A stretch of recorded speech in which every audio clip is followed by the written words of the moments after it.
Yeah, that's it. Yeah. Okay, cool. Hey, welcome to Don't Worry Wednesday, the show where we talk about whatever's on your mind. You know, um, in life, generally speaking, for all of us, we have problems. We have issues. We It do? doesn't even matter how perfect you are. Doesn't matter how imperfect you are. Doesn't Mm, matter the color of your underwear or the color of your toenails. You have mm, problems. And so do the rest of us. And that's what we're here to talk about. you know, um, in those problems, a lot of times, the most helpful thing we can do is just put it out there into other people's hands sometimes, mm-hmm. Um, sometimes it's putting it out there to listen, to see what other people might have to say about it. And we're here to be good spirited friends who can listen and then respond. Um, we've lived lives of problems, and hopefully, some of those problems will help us to help you with yours. A lot of Mm-hmm. times, you know how to solve the problems and just need a little encouragement, but that encouragement can go a long way. So, that's what we're here to do. Walk beside you as a friend for at least this moment in time and help you along your way. We aren't professional psychologists or psychiatrists or anything along those lines. So, in case you want to sue us, too bad. Um, Exactly. Suing is off uh, the table off because the because table. we because Boom. you said that. Done. Uh-huh. Yep. I only need to say one thing, and then you can't do it. Haha. Ha! Um, We of win, course, we would never and you intend to lead win. you astray. So, um, yeah. Anyways, that's what this show is. If you want to post your topic to us, share your struggle with us, we'd be super delighted to be and honored to be holders of that topic. And yeah, you can just go to don'tworrywednesday.com. You can click on that link that Princess has already put in the chat. But yeah, go to don'tworrywednesday.com if you have a topic. Also, one quick last thing to say is if you are here today and you have a topic in the queue, send Princess a message, just at Princess, anything in the chat. That way we know you're here. Um, in fact, you don't even have to press the @ sign. We found out you can just type in Princess space yellow. But the @ sign makes it easier because it auto fills the names for you. But anyhow, yeah, there we go. Intro of the show done, completed, fantastic, 100 out of 1,000. Um, which is 1 out of 10. Actually, wrong. Oh, okay. It was 100 out of 100, or maybe 100 out of 90. Wow. It was Maybe about that good. 100 out of 190. It was 100 out of 90, so you like overachieved.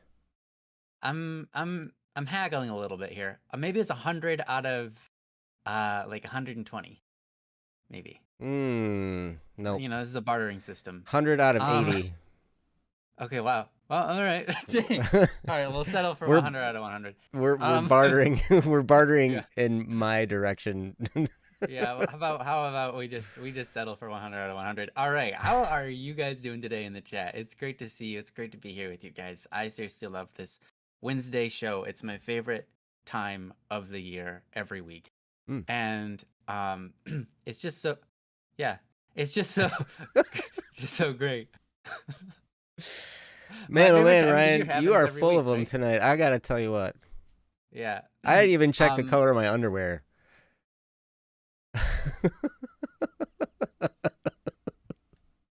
Now I know. Um And it's a mystery to everyone else. Yep. I'm not Go ahead and telling. I'd probably I would say, you know what? We're just gonna move on. Got a show to run, guys. A show to run. Don't worry, Uh-huh. Wednesday. That's This is right. the show. This is the show This that's is all right. That's about right. oh wait, we already did the intro. And you're the host. Y'all are silly. You're silly, Frisk. Um yeah, I hope you guys are doing awesome. It's great to see you all. Moonlit is having sad times because they're being lazy and unproductive as always. I can understand and relate to that on many levels. Mm-hmm. Today I worked and I got some music done and it's been fantastic and it always feels good when you get stuff done. But as a phlegmatic personality, I'm the kind of person that just likes to do nothing and enjoys it. which is really weird because other people can't relate to that at all. They're like, you know what the funnest time in the world is? Doing nothing. And they're like, excuse me? That's the dumbest thing I've ever heard said. Like, that doesn't make any sense. And I'm like, yeah, it does. Trust me. One day you'll learn if you become like me. Which you won't. So anyways, Joe, how are you doing today? Just ducky. How are you? Oh, just go. There's no other bird that makes sense in this sentence. I'm doing ducky as well. Ducky. Yeah, I'm doing kiwi. Kiwi. Kiwi. Mm-hmm. All right. I listened to And some Princess, Kiwis today. did you? Yeah. They said, other rappers diss me. Say Oh, my rhymes yeah. are sissy. Nice. Why? That's so Why? You actually pulled that around. I'm impressed. Oh, yeah.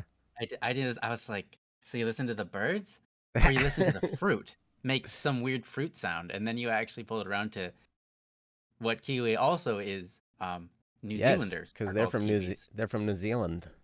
Yeah, That was a terrible right. New Zealand accent. Oh my gosh. Yeah, I'm not very good at it. I'd have to listen to it for like a good hour before I'd even try. Yeah. Yeah. So anyways, what do you say we get started? Yeah. Sounds like a great idea. Awesome. Thanks for bearing with us and our silliness, guys. Our first topic is from an anonymous. It is titled Unhealthy Eating Habits. It's a great topic. I'm excited to get going on this one. But yeah, Princess, whenever you're ready, and whenever Joe is also ready, you guys are free. Cool. Okay, cool. Princess, you're free to read it. Thank you. I've been picking up very unhealthy eating habits recently. I've never been overweight, and have always been very underweight. But if I continue down this path, I can see that becoming an issue rather quickly. The fact that my heart races when climbing a normal set of stairs had made me realize that I really needed to do something sooner rather than later. I've been wanting to go to the gym or find some way to work my body into better shape, but I lack the drive. I always tell myself, I'll do it some other time. I walk quite a bit since I have to walk everywhere I go, but I can tell that it isn't enough. How do I stop putting off things, and how do I build up the courage to go to the gym when I don't know how to work any of the machines there? For more context, it's a small gym, and sometimes isn't even anyone in there. But the only thing I know how to work is the treadmill. From Anonymous. Thank you. You know, right off the bat, I thought of something. And I hope that this is relevant. Joe can maybe describe whether it is or isn't, because I'm not an expert at exercise. But if you walk where you go, and it's pretty much a daily thing, I would. It piques my interest on the idea of putting weights on while you walk.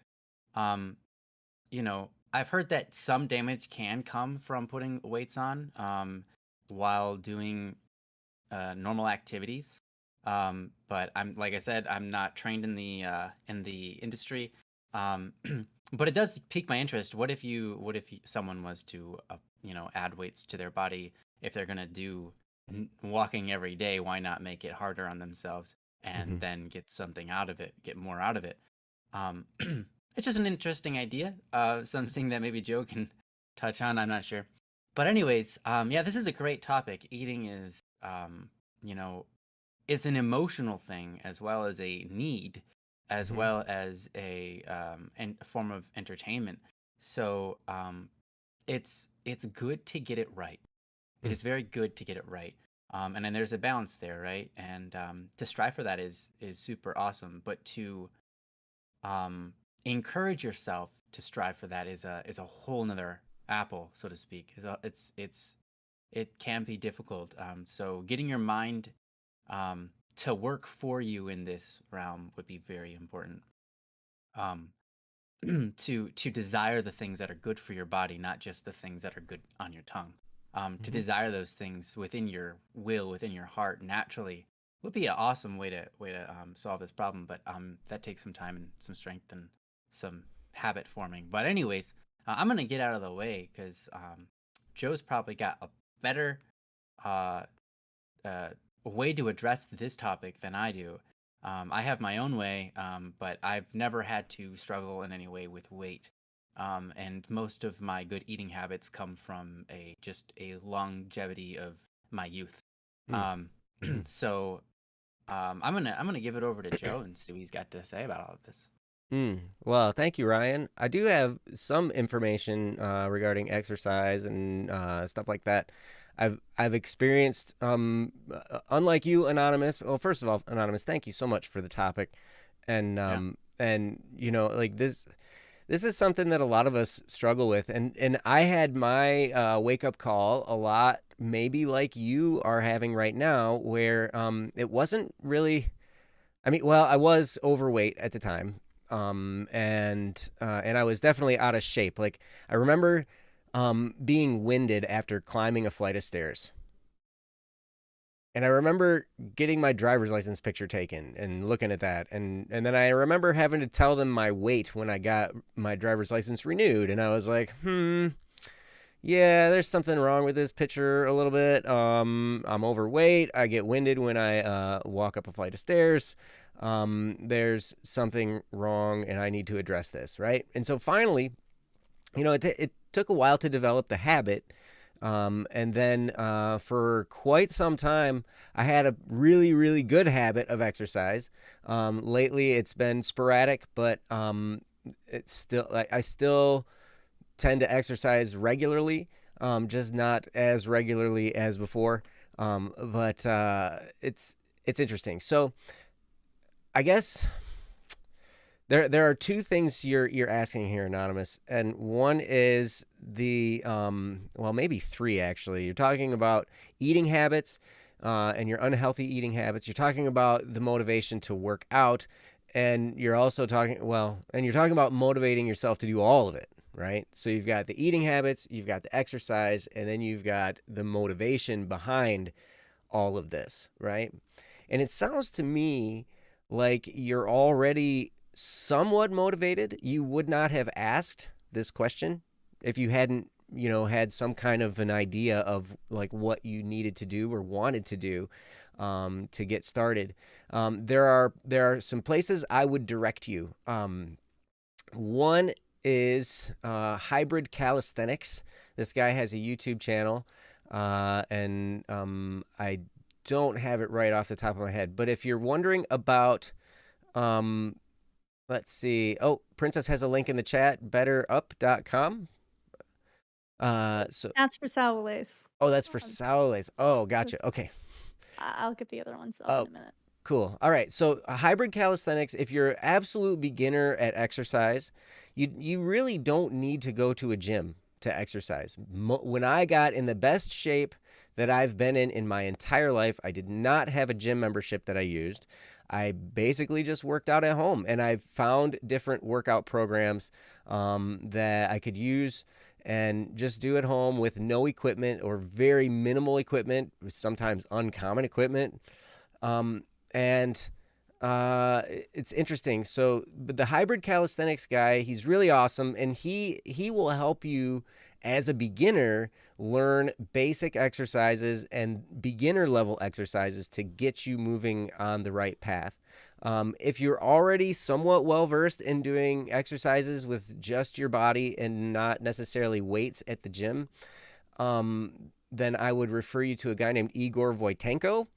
He has a website, igorvoitenko.com, and I think his website is, he has Next Workout as his YouTube channel. And he has workout programs that are totally free, no equipment whatsoever, and it's all on his website there. And you can pick a workout program, and you just basically look at it. It's like they might be 30 days or 36 days or 28 days, depending on the different program. I've done a few of his programs.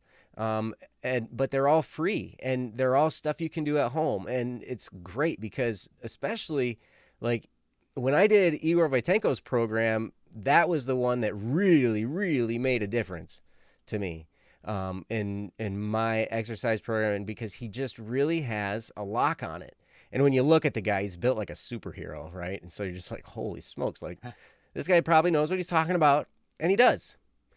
and you don't have to have equipment, which is what I loved. And then I designed a workout program that I used for myself. And I made some videos, but I never posted them. But those workouts were like 23 minutes long, and I think it was 6 days a week, 23 minutes a day, 6 days a week.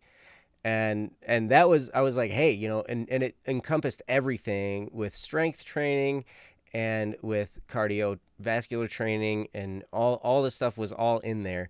Now, I've kind of worked that down, and to the point where now it's 7 minutes a day. And it depends on what you want to work, whether it's strength training or cardio training. So if you find yourself out of shape and winded very easily, definitely some kind of cardiovascular training is going to help you. Now, walking is great for that. Running or jogging is great for that. And there's also stuff you can do in your house. There's, a whole bunch of different types of cardio that you can do in a very small space in your house. If it's strength training, there's push-ups and there's, all kinds of different things that you can do for strength training using just your body weight, which is really, really cool. And you will see results just from that. A lot of times what I would notice at the gym is I'd go to the gym and I'd see all these people like working out and everything, and they spent more time flexing their muscles in the mirror than actually working out. And I was like, okay. And when I would go to the gym, I wouldn't necessarily do that. I'm not all that interested in looking at myself in the mirror all that much, But so, I just realized I didn't necessarily have time to, or the desire to pack up all my gym clothes in the car, go after work, go to the gym, spend an hour there, and then take a shower and then go home and, whatever. And there's all kinds of other weird stuff that happened at the gym that I, won't go into. But basically I was like, I don't really have time for this. I want to be done working out. I don't want to have it take so much time. And the beautiful thing is that it doesn't have to. You can do a lot at home on your own. And one of the things I loved about Igor Voitenko's program is that most of the time I was done in like 15 minutes. He has little workout programs. He has these little videos, and a lot of times you might do 2 videos per day, but they're like 5 minutes long or 7 minutes long or something like that, each thing, and it's working different parts of your body. And it was really, really great, because then I could just be done and get on with my day and take care of all that stuff that I wanted to get in shape. And I could get in shape and not have it require a whole bunch of time. Another thing I really love doing that can really be good for cardio is swimming, but that requires a membership somewhere that has a pool. And a lot of times a membership somewhere that has a pool is more expensive than a regular gym membership, and it takes a long time, because you got to go and you got to change into your swimsuit, and then you got to go into the pool and you got to find a lane, and then you got to go swim and get out and take a shower and sit in the hot tub because that's necessary.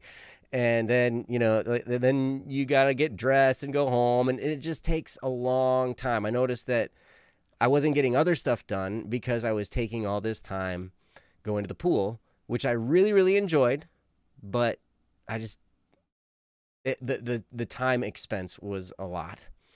So one of these days, actually, I have a commitment to a friend to make videos of my 7-minute workouts, and they're 7 to 8 minutes. It just depends on how fast you go, I guess, and the stuff. But they're less than 10, which is really cool, and I'm finding, one of the indicators is how sore I am the next day after I do it.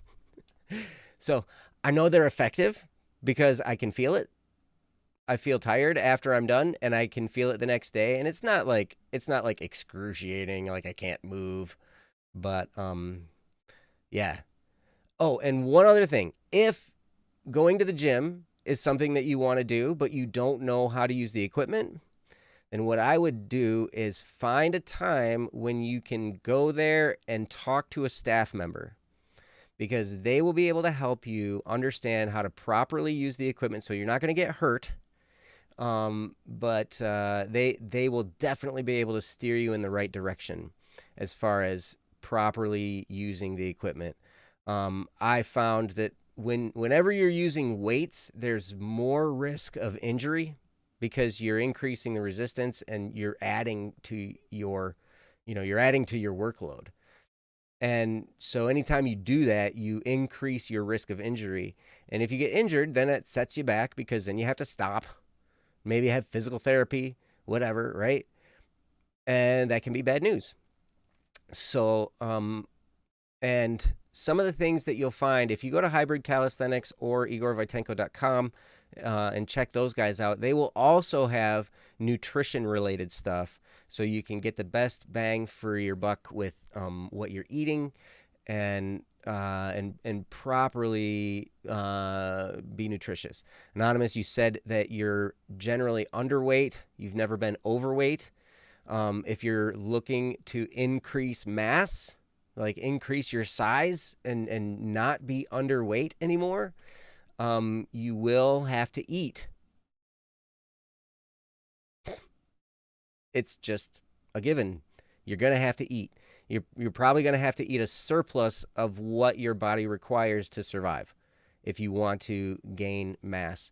And that doesn't mean you have to gain fat, but in order for your muscles to grow, you're going to need to eat more than your body requires for general survival. And also pair that with strength training in order to see that grow. But anyway, hopefully some of those insights can help you a little bit. I'm going to turn it back over to Ryan and see what he has to say. So, Ryan, it's all yours, Yep. buddy. All right. Yeah. Thanks for starting us off with that, Joe. Mm-hmm. Yeah, like I said, you have a lot more experience in this than I do. Personally, I don't move around much. I work at my computer all day long, and I don't have to move to get there. It's literally just in the basement. So I just walk down a flight of stairs. But whenever I go down the stairs, I always pretty much always run. And that's about the only I running I was do. running. Like Forrest Gump. Yep. Yeah. And and I'm surprised at my ability to keep up better than I should without feeling over exhausted or anything like that. And I think a lot of that is to deal with mentality as well as eating habits. Um, I I generally don't eat that much unhealthy food. I'm very blessed in that a lot of unhealthy foods don't really please me as much because my body doesn't feel as good in the aftermath. Mm-hmm. I don't crave salty things. I do like sweets, like I have sugar in my coffee every morning. Mm-hmm. So I've just been very blessed. But in that, I recognize that that's obviously not everybody else's issues, or not everybody else's situation. But I also recognize through that it can be. It can be. Um, in my life, I've noticed time and time again, there are certain things that I dislike, and I say, why do I dislike them? And I truly ask myself about that, and then I recognize, hey, other people like this, therefore, it is capable of my mind liking it too. Um, because the mind is flexible, the mind can change its opinion, and it can be the same as another person's. I always had the attitude in my life of, generally speaking, if another person can do something, I should, in theory, be able to do that too, within reason, right? I'm not going to spend my entire life learning how to play the guitar as well as some people can play the guitar. Mm. I'm not going to spend that time doing those things. But there are certain things I can spend my time doing to at least make my life healthier and better living, right? To reach hopefully homeostasis, meaning a state where your body and all the parts in it are working in good order. Mm.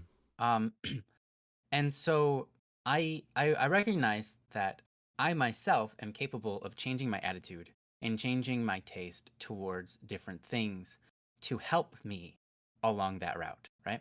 Mm-hmm. And so I implore you to try to do the same. Is that easy? Well, it depends on your attitude. It can be easy, but it can also be difficult. If you come through with the idea that it's going to be difficult, oh, it's going to be even more difficult. But if you come with the idea that, you know what, this is totally possible and something I can do, change my mind frame about these type of food items, um, that is something I can do. If you come in with that attitude of like, it's not going to be that difficult, it's going to take time, but it's not going to be too hard, Mm. it makes it a lot easier. It does. I promise you, it makes it way easier. Mm-hmm. So, first thing I want to tell you is have a good attitude about eating healthy, about eating, and not necessarily having a bad attitude about eating bad things, but more so heighten the attitude, heighten the image and view of eating healthy. We all need a balance. There is joy in eating things that are unhealthy. Well, unhealthy, I should put in quotations, because uh, everything that's unhealthy still has healthy particles in it, and can be used for our body for good things. And they can be healthy for the mind, and especially often social settings. It can be healthy for social settings and things like that. Um, and your body does need a certain amount of those things, which are often found in unhealthy foods. The reason they're unhealthy is because if you eat too much of them, that's when they become unhealthy, a poison, so to speak. I'm sure you've heard the line, anything, too much of anything is a poison, right? You can drink too much water and it's actually a poison. Mm. Your body recognizes it as poison and it has to do something with it, and usually you'll throw up or whatever that is. Um, and so just keep that in mind. Everything that's bad for you is actually good for you within a certain amount. But anyways, so how do you have this? How do you change your food course, your pathing of how much or what you eat? Um, I can tell you this. A lot of times it's through experience. Um, I've always liked salads, and maybe that's not everybody's thing, right? But I like a good salad, and by a good salad, I don't mean just some salad thrown together by some restaurant. Mm. A lot of times I have a salad from a restaurant, and it's not that appealing. It's not that great. It's okay. It's okay. But like if you go to like a fast food restaurant or you order a salad from a grocery store that's prepackaged, what you're gonna get isn't gonna be what you want in your body. So what you experience from the salad is going to be a bad experience. Not just taste wise, but actually how it affects your body. Um, if you get foods that are processed, right? Your body is expecting yourself, your mind is expecting your body to feel good for the day. But if instead you feel crummy and your body doesn't feel energized, your mind recognizes that the food lied to you. Mm. And your mind now no longer likes that food. Mm-hmm. And that is true. Like, that is really true. It's not something you consciously recognize, but it's something that your subconscious mind is understanding and recognizing that you ate food that was supposed to be good and you don't feel good. So, um, what I would recommend is seek the healthy choices that are are nutritious, and then pay attention to how your body feels. Mm. I'll tell you, like, I remember having a salad, and it was a salad from a restaurant actually. But it was good salad. You could tell that it was fresh. It was nice. It had, your basic salad ingredients with some chicken, some cheese, and some nuts and some, lettuce, some carrots, salad dressing, whatever. Right. So basic. And that whole day, I was energized. I felt good, and I didn't even have to eat. I wasn't even barely even hungry by dinner because I ate a salad for breakfast, right? I ate a salad for breakfast. I felt full of energy. My energy never felt like it was lacking for that whole day. Mm. And you know what that did? That trained my mind to recognize I like the effects that salad has on my body. Whenever I think of salad now, I think of, wow, I'm going to feel good today. And that's a good way to train your mind to go after those foods which are healthier choices. And so I recommend doing that exercise, eating healthy, paying attention to your energy levels, paying attention to the way you feel for that day, and using that as a way to train your brain and brainwash your brain, so to speak, to start craving or liking those healthy foods, those foods that satisfy the inner body, that when you're done eating, you feel full, not like, oh, I crave just one more bite.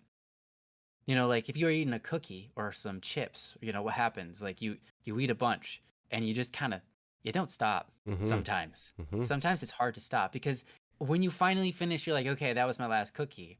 And then you think about it, you're like, I could go for like maybe something sweet.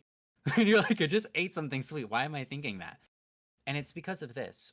There's a mechanism in our brain that is really interesting. Everyone's experienced this with one thing or another, and it can be applied to every entertainment source across the board. When your mind is entertained or enjoys something, the first time it experiences it, it is marvelous and wonderful. And then the second time is maybe good, sometimes not so great. But your brain wants that original experience, that heightened elevation of joy that you received from the first time you experienced it. And it's stuck in your brain that you want this. But every time you do it over and over and over and over again, it just isn't the same. It isn't as strong as you want it to be. The joy you're getting from the experience isn't what you wanted out of the joy. It didn't satisfy you like it satisfied you the first time unexpectedly. And I think a lot of times in life, what satisfies us is the unexpected. It generally isn't what we seek after, what we fight for when we achieve it. I mean, this is true in every category of life when it comes to joy. A lot of times it isn't found by repeating a process that led you to joy the first time.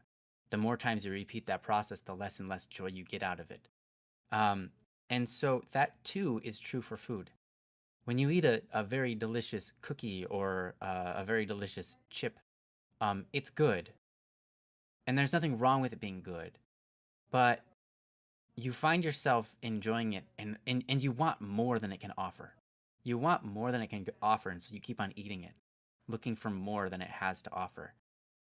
But you're asking something that is impossible, And so you just keep on eating it, waiting for the impossible.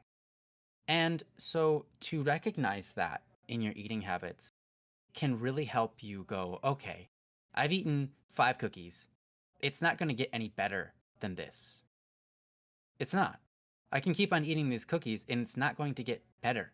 The taste is going to get less and less every cookie I go. And in fact, a really interesting and healthy way of eating is to pace yourself with treats. Treats, sugars, they're good for you, right? If you eat a small bit of chocolate, let's say you have a chocolate bar, right? And you just, instead of eating all that chocolate bar at once, you rip off a tiny piece of that chocolate and you put it in your mouth. Maybe not super tiny, right? Not like a sliver, but like a small chunk. And you put it in your mouth. Size. 1 M&M size. Yeah, 1 M, perfect. Thank you. Man. 1 M&M size. And you put that in your mouth, you experience that taste, and you let it be in your mouth. You experience that taste. You recognize that taste is going to be the same if you just keep on eating 1 M&M over and over and over. Except for each time you eat an M&M, it's kind of diminishing returns. So the best thing you can do is eat 1 M&M. And then not really 1 M&M. Obviously, M&Ms have a certain feel in your mouth when you put more M&Ms in your mouth. Right? Yeah, I can't ever eat 1 M&M. If you're disciplined enough to eat 1 M&M, I could, but that's not like, I could. Dude. I use that all the time in college to get through like tough assignments. It's okay. I bought from the vending machine a pack of M&Ms.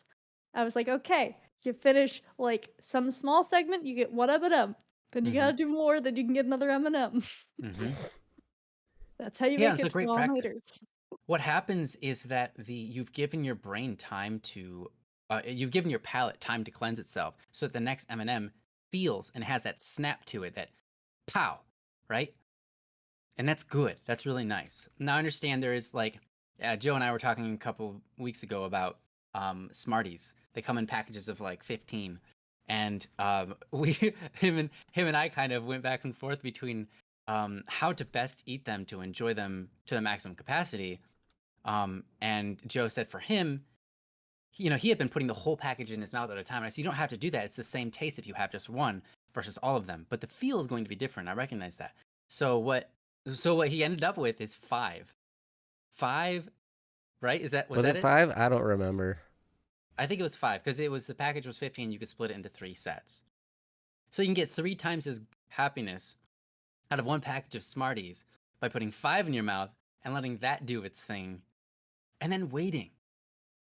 And by waiting, what you do is you rebuild up the chemical that allows for joy, right? You rebuild up that chemical in your brain that allows for that burst of joy when you eat it. So pace yourself when it comes to good treats.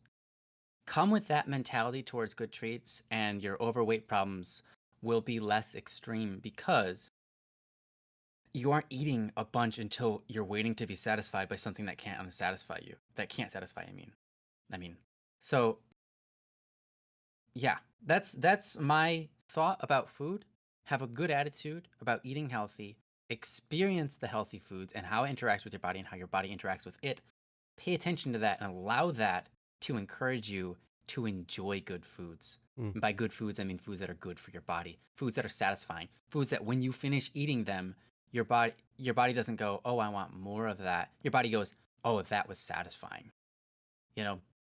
Those kinds of meals. Then with the desserts, pace them. Let the flavor be an explosion, but let your brain have time to refill the energy and the chemicals and your palate to be cleansed before you search for another explosion of flavor. Recognize that if you just keep on eating the same thing over and over, you aren't actually getting as much pleasure out of it as you could. You could eke way more pleasure out of your good foods. And that will mean you are eating less of it at a time. So that's good. Anyways, those are my 2 main things on food. The last thing could be fasting. We've talked about that quite a bit on this channel. Fasting is healthy, but if you're underweight and you're seeking to not become overweight, but at least be more hardy in physique, then fasting probably isn't something you're going to look towards or look for doing. But anyways, at least for food, fasting is good for anything else. Of course, you don't have to fast with food. But anyways, that's what I wanted to say. I'm gonna give it back over to Joe and see what he's got to add to that. Well, I think, did Princess have something she wanted to add to this one? Oh, I think perfect. she did. Yeah, a few things I can add, though I'm sure some of them are going to be probably reiterations of what you guys said, since, any listeners should re-listen to them. Um, but one is just informing yourself on equipment. Obviously, I really like Joe's suggestion of there's probably someone who's a gym personnel there that works there that knows the equipment, has been Mhm. trained on that, and knows how to train others on that. But if that seems like a unsurmountable task because you're scared of people, fair. But, there's also great YouTube videos. I just did a quick search and I found one by Naomi King or Kong, excuse me. But that they have a bunch of guides for gym equipment and how do you use an elliptical, for instance. What even is an elliptical? Thankfully, there's pictures that can show you what the name of equipment is. Mhm. Because that might be another thing that you feel like, well, what is this thing over here if you don't know its name? How is it used? Another thing that can be a setback is, okay, great, I now know what these equipment are and what they do, and how to use them. But now, how do I actually do a workout with them? Becomes another question. And again, there was some great suggestions for things that you can do without needing that, but um, here's one quick beginner guide of workouts for, you can do workouts, make a battle plan, when you're going to go to the gym, if you already know you're not going to like it, it's going to be like, okay, well, I'm going to make a battle plan and then make a treat for afterwards, and don't give yourself the treat unless you go. to, Mhm. to make incentive to get yourself into, okay, if I do this, I get said treat. Now, the treat might not want to be food. It depends. And then, it's a talk that I'll get to later. But, small steps, make a battle plan, know what you're going to do when you're getting in there, and don't just kind of get there and feel like, oh, well, I'll know what I'll do when I get there. Because you're going to dilly dally, you're going to get nervous, and you're going to be like, what am I doing here? And then you're going to be like, you know what? I'll just do this another time. And you'll walk right out the door. Mm-hmm. I've done that before. Mm-hmm. Mostly because I was dragged to the gym with my mom, but, regardless. But there's some other ones that, again, don't require equipment and are very short, which, again, was something I really liked. There's the Voitenko, I can't remember, Igor Voitenko Igor. ones. Igor Voitenko. One that I found that was really helpful or was really effective for me getting toned that I still need to hop back on. I will at some point. I'm getting there. Getting things in order. Was V-Shred. It does cost a little bit of money, but you only have to pay for the workout once. It's got videos and it's got like ones that are just with the gym equipment, depending on what you've got, So you can pick whatever flavor you'd like, but it's got a 3-month, like 90-day workout thing that will get you toned in that time, and I'm pretty sure that it works. So, that's kind of one suggestion. Again, for getting in shape, don't give up. Rome wasn't built in a day, neither was the Jerusalem temple. Mm-hmm. It's gonna take time and it's gonna take, incrementally growing. Mm-hmm. And again, some of this comes down to what is your goal? Discern what your reason is. Is this about getting in shape? Is that your main concern? Or is this about weight loss? Or is this just being toned and feeling good in your body? Because those might be different things. Getting in shape to you might mean, oh, I just want to be toned. I want to feel good. I want to be able to go up a flight of stairs, no problem. For others, getting in shape means I want to have big muscles that I go boom, boom, firepower. Or whatever. Exactly. Yes, I want to look like He-Man. And for some people, it's about losing weight, and they want to do that through working out. But there's also a possibility that losing weight, or at least maintaining your weight, which sounds more like where you're at, is not really about working out. Working out will help you get up the stairs and all that, but at least from my experiences of trying to work out, and maybe it's because I usually fail at that part, that if I tie my weight to that, it doesn't float the boat, it sinks the boat. We end up going down like the Titanic. Because at some point you hit the iceberg and you go go slow until it goes fast. But that brings me to kind of what Ryan was talking about, being awareness of what you're eating. Another thing is that the water content in your food makes a difference. For instance, if you're going to have a pound of grapes or a pound of raisins, which I know is not quite, maybe handful is better example-wise, but, A pound. what You is could going do to it. make you feel more Big. full after eating it? It's going to be the grapes because the water is going to help fill you. Another suggestion that can help for at meals, if you find that you're eating too much, drink water or some other substance. But I recommend water because then it's not going to be a soda where it's going to give you extra calories. It's not going to, also ruin your teeth because it's going to be bubbly and try to destroy your enamel. But you could also, I guess, do orange juice and all that other, you could do milk if those make you feel good and you like them. But again, got to keep that in mind of just also being aware of what you're eating and how much you're eating calorie wise, but you can have a diet where you can eat almost anything you want. And what it really comes down to for maintaining weight is portion control, portion size. Making sure that you're not overeating. Like when you go out to a restaurant, oftentimes they're going to serve you a lot more food than is really going to be what you should be eating for a meal. You go out, you get a burger, you get fries. It's like half or more of all the food that you should have in your whole entire day for one meal.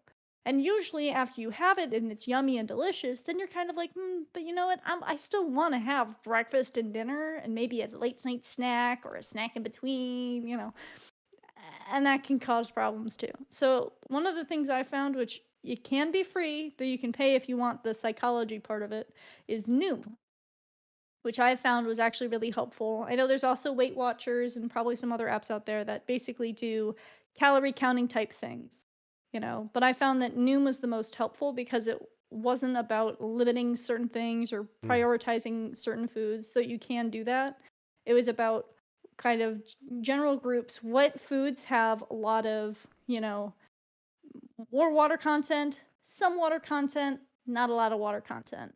And you can have almost as much foods as you want with a lot of water content. You can have, you just got to be careful with the yellows in moderation. And then in reds, you've got to really be like, okay, this is something I should plan out. Like, how much am I really going to have? And you can go on that and you can make a whole diet that it consists of no green foods.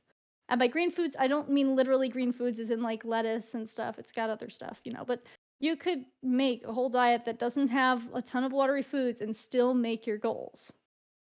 Because it's again about controlling your portion and finding foods that you eat that make you feel full.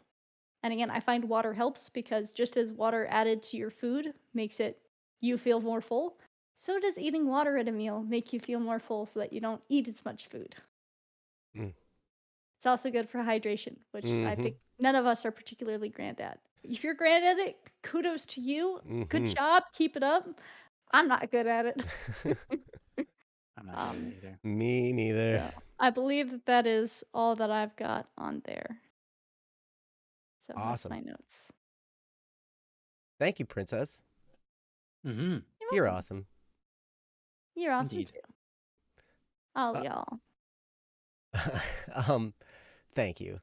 I would just say, okay, one thing for motivation, Anonymous, is if one thing that I found is I will print off just like a monthly calendar, just a simple monthly calendar, and generally it may even be undated. I might have to even write the date numbers in the little boxes or whatever. But the point isn't necessarily to have the calendar in front of me.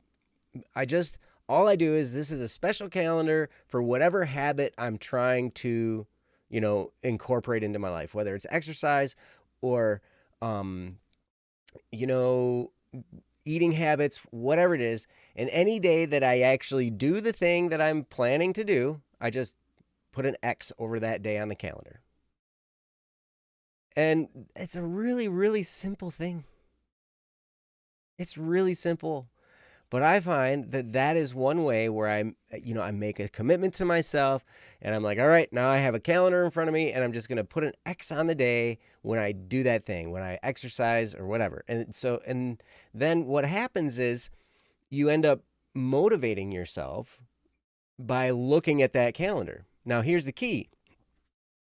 It's really tempting when you see a bunch of empty spaces to beat yourself up. I am grand at that. I'm so good at beating myself up. Man, it's great. He's better at it than me. I barely beat him up at all, but he's winning. Man, it's great. But that's a temptation. And here's the thing. Like a lot of times I've written contracts to myself and I've said, I commit to doing this every 5 days a week and whatever, blah, blah, blah, blah, blah. And I sign the thing. And sometimes I get going, whatever. One of the best things I've ever seen is actually on a reading plan. And it's like, I commit to doing this to the best of my ability. If I miss a day or two, I will not give up. So then it's easy to just be like, okay, I can commit to that. I can commit to trying. I can commit to doing this. And what happens is over time, you start to develop a habit. And the cool thing about exercise is the more you do it, the more you look forward to doing it.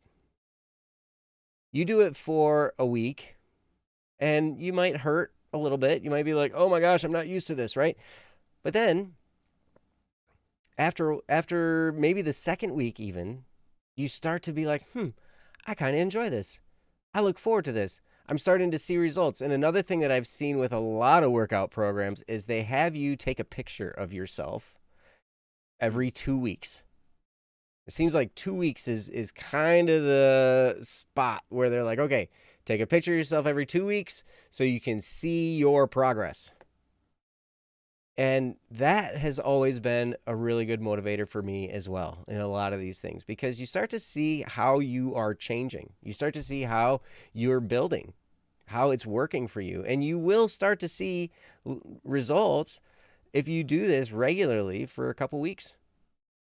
And then you continue, and then you're like, oh man, I wonder where I'll be at in the next 2 weeks. And then you take another picture and you're like, wow. And you compare the pictures and you're like, I'm actually making progress here. This is kind of cool. And then, and then on throughout whatever program you decide to do. But there are so many programs out there. Some you can pay for, some you can, some that are free, and there is value in every single one of them. I will never fault someone for paying for a workout program. I've spent $20 on a workout program. I've spent $80 on a workout program. I've spent $130 on a workout program. I've spent oh my gosh, I think it was like 170 some dollars to this a month to like this fitness, club, this hoity fancy fitness club, because it had a pool and, we could go and recreate with the pool and da da da da da. And Recreate with the pool. yeah, oh yeah, it was wonderful. And they had and it was so funny because it's like this health club, right? But then you go to the pool and they have like a bar and grill at the pool. Oh. Which is totally great. You get these burgers and fries, and the fries, I was eating these fries because my kids were like, we want some food. And it's like, okay, that's cool. Let's go over there and get some food. So we got burgers and fries. And we're like, these fries are seasoned very interestingly. They taste really good, but I wonder what the seasoning was. And I'm like eating, the more I'm eating them, the more I'm like, it's salt and sugar. Ah, yes. They put sugar on the French fries. Mm-hmm. This is a health club. And I'm like, are you kidding me? What? Yeah, people do that with pretzels too. It's crazy. So it's just crazy. So I've spent a lot of money on fitness in different areas, and there's value in it. So I wouldn't fault anybody for buying a program. But the real key to anything is, are you going to do it? And does it work? Does it work for you? The workout program that I spent $80 on, I actually got an injury from. Mm. And I was like, well, that was not necessarily worth it, but oh well, and then I found Igor Vitenko, and I was like, I'm not spending any money. And if I get injured, at least I'm not out any money. And what happened with his program is actually corrected the injury. Because he worked out, he worked everything out in balance, which was important. But anyway, that's pretty much all I have. I'm sorry for taking so much time. But Ryan, back to you. All good. Thanks. Yeah. Thanks for sharing, both Joe and Princess. I think both had really great things to say on the topic. If you're looking to get tone, that's a whole different thing. That's just kind of keeping your muscles in the shape that they are supposed to be in while they're repairing, so that they repair into a specific shape. So if you're looking to get tone, all you have to do is flex your muscles for a really long time. On your way, you walk, Kind of. right? You walk wherever you go. You can just flex your abs the entire time you walk. You're gonna look super weird because your balance is gonna be off. But eventually, after a couple of weeks, you'll notice some differences, and your muscles will heal in the shape that they're trying to be shaped to. It's true. And that's how bodybuilders have so much tone, is because they're constantly working those muscles, and the muscles are healing in the shape while they're working out, or in the shape while they're still flexing. Mhm. So it's not necessarily the healthy route, but it's not unhealthy though. So if you're just looking for some tone, there you go. I can guarantee you some as long as you don't have a layer of fat over your skin, you'll be able to see it. Which if you're underweight, then you'll be able to see it really easy. So toned doesn't have to be that. Toned can also be like the basic level of in shape versus out of shape. Mm-hmm. Yeah. A different definition of tone. I just meant tone as in like you can see distinct features. Yes, I got that. I just wanted to make that clear to Anonymous that isn't all that means, since that's Oh, kind of sure. the route that I took to kind of get into shape. Mm-hmm. So that's all. Yeah. Yeah. Well, I'm curious what the definition is. Obviously, tone is something completely different. It's used in because tone is musical tone, right? Mm-hmm. um. So I wonder There's muscle what the tone, there's skin yeah, muscle tone, tone, there's all skin tone. kinds of tone, Oh yeah, skin tone is the way your skin looks. generally it's like Yeah. the appearance or the quality or what like Quality, I think. Yeah, quality is probably. hmm Yeah. Princess, you looking up a definition for us? I Yeah, color generally tone. hear Yeah, it's generally, I don't know if it's quality, because color tone, for example, is not necessarily even a quality thing. It's just a it's the difference. quality of the color. So like you can adjust the tone of your color and it changes the quality of that color, whether the green is more green or more blue or whatever, right? Yeah, it's like a desaturation. It gets Sure. rid of grays and stuff out of it. Mm-hmm. Huh. Yes. In this Princess, thank you. in this context, is this like pasted from Wiki or something? Yeah, okay. In this context, the term toned implies leanness in the body, low levels of body fat, noticeable muscle definition and shape, but not significant muscle size, bulk. Mm. Yeah, okay, Mm-hmm. cool. Um, there we go. So, anyways, um, I don't know. I think we've run this one through. I hope that some of that is helpful and encouraging and leads you down the path that you're looking for. I'm sure it does because Joe and Princess both said a lot of really great things, and I'm looking forward to you being happier with your own self and your body, your eating habits rather. Mm-hmm. Um, and so that's really cool. Thank you for letting us join you on your journey in that, and I hope that we've been helpful to that and encouraged you at least in some way. Yes. So thank you so much, Anonymous. We hope your day is awesome. And we should move on to the next one. Mm-hmm. Cool. We shall. Do we have any that we should be doing? Obviously, I see a couple of people here that we have in our queue. Mm-hmm. All right, we're gonna do another anonymous one that posted 2 hours ago. Um, Mm-hmm. so cool. So let's see here. Yes, okay. This one is from Anonymous, posted 2 hours ago. It is titled Out of the Blue, then Back into Unread. That Mm-hmm. was the title that our lovely princess gave it. Out of the blue, then back into unread. Um, that's quite an interesting topic title. So I'm looking forward to see what this is all about. Mm-hmm. Princess, whenever you're ready. A while ago, I submitted a topic about how one of my best friends ghosted me out of the blue. Recently, a few months ago, they messaged me saying they were going through a rough time and it wasn't my fault. I was still upset, so I didn't want to talk to them. But now I'm ready to, and more than willing. The other day, I reached out to them asking them how they've been. I got no response and was left on red. The day after, I messaged them again, saying that I wanted to start talking to them and that I no longer blamed them for what happened. We were both at fault. I also apologized for my mistakes. But again, I got no response. What do I do from here? I've never been the best at these situations. Thank you for all that you do. Love you guys. From Anonymous. Thank you. We love Hmm. you too, Anonymous. Yeah, we do. Anonymous, you're awesome. We love you. So, and just just just as an aside, when we say that, we actually do we the person revealed to us on the behind the scenes who they are. So we both know that this person is very awesome. Mm-hmm. Um, a wonderful person. So, um, yeah, this is a great topic. I mean, human relationships is difficult, and especially when there's struggle, right? I mean, that's really where a lot of the difficulty comes from. When there's good times, it doesn't feel like there's very much that's difficult about it. But yeah, I mean, sometimes people just don't respond. Sometimes you don't respond. You don't have the energy or the mental capacity, or if you do, it's going to be really bad. So you just kind of go, yeah, I don't want to explode on them. I'm just gonna not talk to them.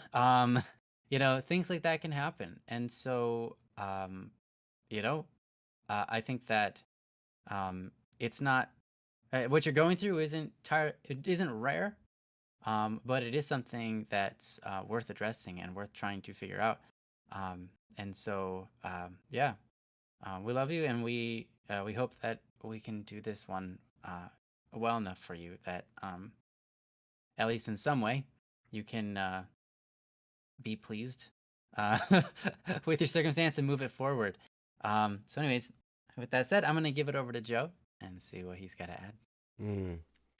Well, first of all, Anonymous, I want to say I'm sorry. I'm sorry that you're experiencing this, because it can be a really painful experience. Mhm. I've been ghosted a handful of times, by people that, were close friends or maybe not so close friends or whatever. And, it never feels good, ever, right? Mhm. You're putting yourself out there, everything. It's just, I don't know. The first time it happens, it hurts the most. The second time it happens, it hurts still. The third time it happens, it still hurts. Then like the 10th time it happens, it hurts still. It just But the 100th time it happens, it hurts still. it still hurts, right? Exactly. Because I don't.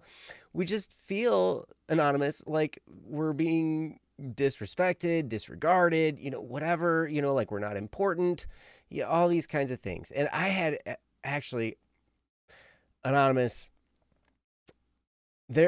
I had a very similar experience like this, where it was like, okay, I got totally ghosted, and it was a month, or maybe a month and a half, or maybe 2 months later, and there was this paragraph that came through in my direct message, and it was basically just like, I just wanted you to know that it wasn't your fault, and blah blah blah blah blah, this and that. I'm just having trouble, and like this and da da da da da da da da. And basically, I'm sorry that you ended up a casualty of this, internal warfare of mine, and da da da da da. So it was a nice, well thought out message, and I responded to that, and I said, hey, you know what? I forgive you. It's totally fine, and if you ever want to talk to me, you totally can. I would be happy to. And I left it at that. I've not heard from them since.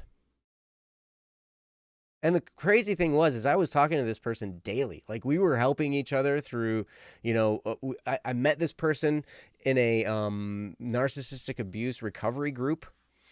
And we were talking daily because we really connected on that level. A lot of the experiences that we had were very, very similar. And so we talked about all these things, and I thought our friendship was wonderful. Like, it was great and everything, and we were, hey, it was really awesome. And all of a sudden, nothing. I messaged, and I kind of came across a formula for what I can do if this happens again, right? If this is a person that I'm talking to regularly, I'm messaging with daily, and we're talking, and all this kind of stuff, and then all of a sudden, out of the blue, nothing. I came up with a plan for myself, and I used it in this person when this particular person ghosted me. And that is the first day. I messaged 4 messages throughout the day. I message once, no response for a while. Okay, I'll message again, and no response for a while. I'll message Can I a ask you third what time. kind of messages? What's that? What kind of messages? What kind of messages? Yeah. Well, in this case, what I did was, hey, like the first message is like, hey, like a greeting, like, hey, how you doing today? Blah, blah, blah, blah, blah. Nothing. And I'm like, the next message is, hey, I hope you're doing okay. Blah, blah, blah, blah, blah. And then I think the third message was something like, I'm sorry if I did something wrong. I didn't mean to offend you. If I said something or did something, blah, blah, blah. Because sometimes, sometimes people just get busy for a day and they're not available. That happens, right? But I just wanted to put it out there. Like, I don't know if I did something. If I did, I'm really sorry. I didn't know if I hurt you in some way. And then the fourth message was just kind of like, hey, hope your day was good, da da da.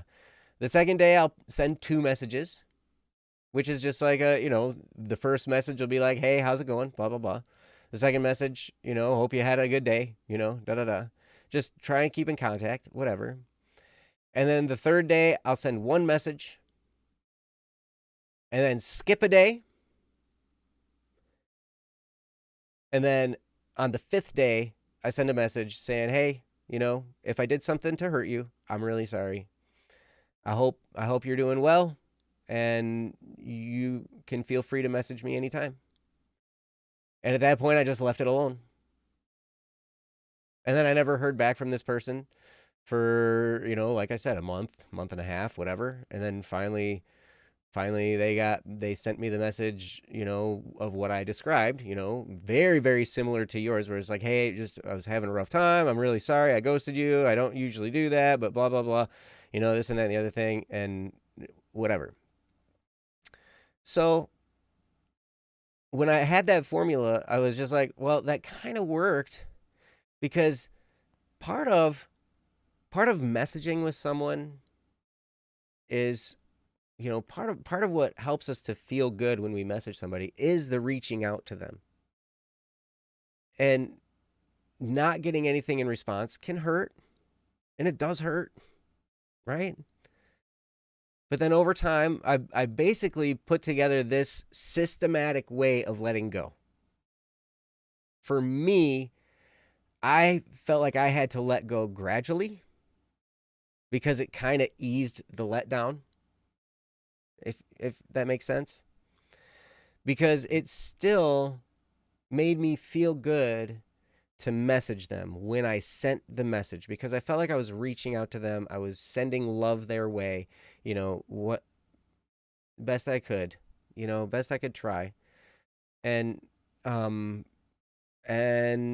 eventually it's just like, okay, so part of creating that system was disciplining myself to do this in a way that stepped it down for me, and then finally ended with a kind of an open-ended goodbye, I guess. Where it's like, hey, I always enjoy talking to you. If you want to talk to me, you are welcome to message me. And if not, hey, I understand. It's totally cool. But anyway, that's kind of how I did it, and then I just left it alone. And when they messaged me back, like I said, I responded. And then I left it alone. It's interesting because you don't get to sidestep the pain of this experience. It still hurts. At least in my experience. If you found a way to make it not hurt, I understand.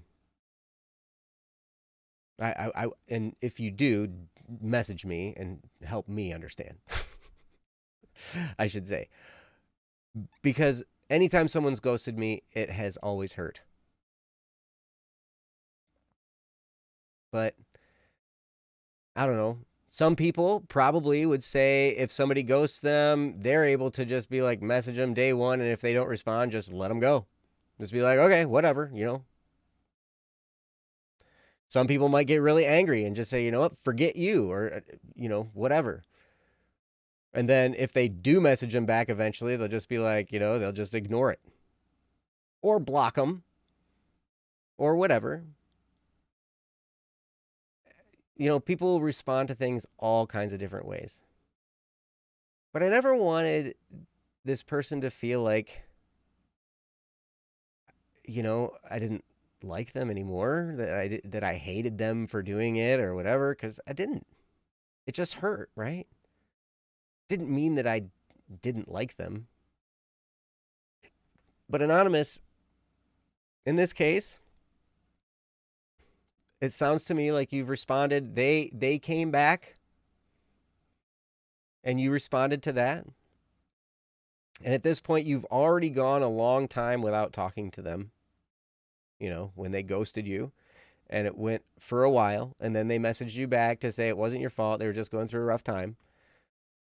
If your message was, in some way, shape, or form, like, hey, I understand, and blah, blah, blah, blah, blah. And feel free to message me whenever, hey, at that point, I just let it go. But sometimes people just do what they do. We don't have control over another person. And sometimes we just got to let go of them. And it stinks. It can hurt a lot, especially if, we have some kind of attachment, or if, we really like them a lot or whatever. And then all of a sudden they're just gone. That can really hurt because it's a loss. But you know what? Anonymous, I am sure there are lots and lots of people that would love to talk to you. Lots of people. And one of the best things you can do at that point is just reach out to a friend. Or, if this is on Discord, you can find a group of friends in a server and just talk to them. And just, maybe you'll make a new friend that DMs that you'll direct message a bunch. Who knows? But yeah, I guess, I don't know. Hopefully that's helpful. I'm going to turn it over to Ryan. He has a lot more experience with people in online friendships and on Discord and in direct messaging and servers and all that kind of stuff. My experience is fairly limited, and I've only been ghosted a few times. Ryan probably never gets ghosted because he's such a lovely, lovely, amazing person. And Sure. I can't imagine him ever being ghosted, ever. In fact, probably his DM just fills up like crazy and he ghosts more people than ghost him just because he has so many stinking friends. It's ridiculous. But anyway, so Ryan, it's all yours. Yeah, you're right. I don't know. That's not true. Oh, I am. Is it? Okay, good. Yeah, no. No, I've been ghosted. Yeah. Relationships, like I said at the beginning, and as Joe was also going on about, relationships are tough. One thing that we have to make sure we do and don't do at the same time in equal ways. Do and don't do this. Compare online experiences with physical experiences of conversing with people. I say do and don't do that. Because you have to, humankind is in a new situation which hasn't been a thing for very long. Having the ability to phone call people and not get responded to, and then they don't pick up the phone or whatever, right? That's not even been around that long Mm-hmm. compared to humankind. Humankind has been working under the realm of you can only speak to those people who are in front of you until eventually many, many, many, many, many, many years later, right? Thousands of years before you could write to someone. And then you write to that person and they might write you back, but they might not. And there's no hard feelings there. Mm. And then we got phones, right? And we started calling people. And sometimes you call someone and you call someone and you call someone and you call someone and you realize they aren't picking up the phone on purpose. Mm-hmm. And then you go, okay, I've been ghosted, right? But that wasn't the term back then. It was just they aren't answering me. They are ignoring me, right? Mm-hmm. Mm-hmm. They're avoiding me until you get to you figure out, okay, I guess our relationship is dead. And now with the online world, everything happens so fast now. Even, I don't know, just, yeah, someone doesn't message you back. It's the same kind of situation as calling someone on the phone. What's interesting is when you try to compare that to with the reality, the physical nature of when we talk to each other. You could go up to someone and you'd be like, hey, they don't really have an option to completely ignore you or pretend they didn't see you or hear you. They can to some degree, but at some point, you can't do that anymore, right? Like if you're in their face and you walk up to them, right, and you're just like, hey, and they don't respond, they can do that. They can choose not to respond and not talk to you. But um, that isn't to say it's the same as when it's online, right? Because there are many times, Meow was talking about this, you can talk to someone and they don't message you back for a couple of days. Doesn't mean they ghosted you, right? You have to give them a while sometimes.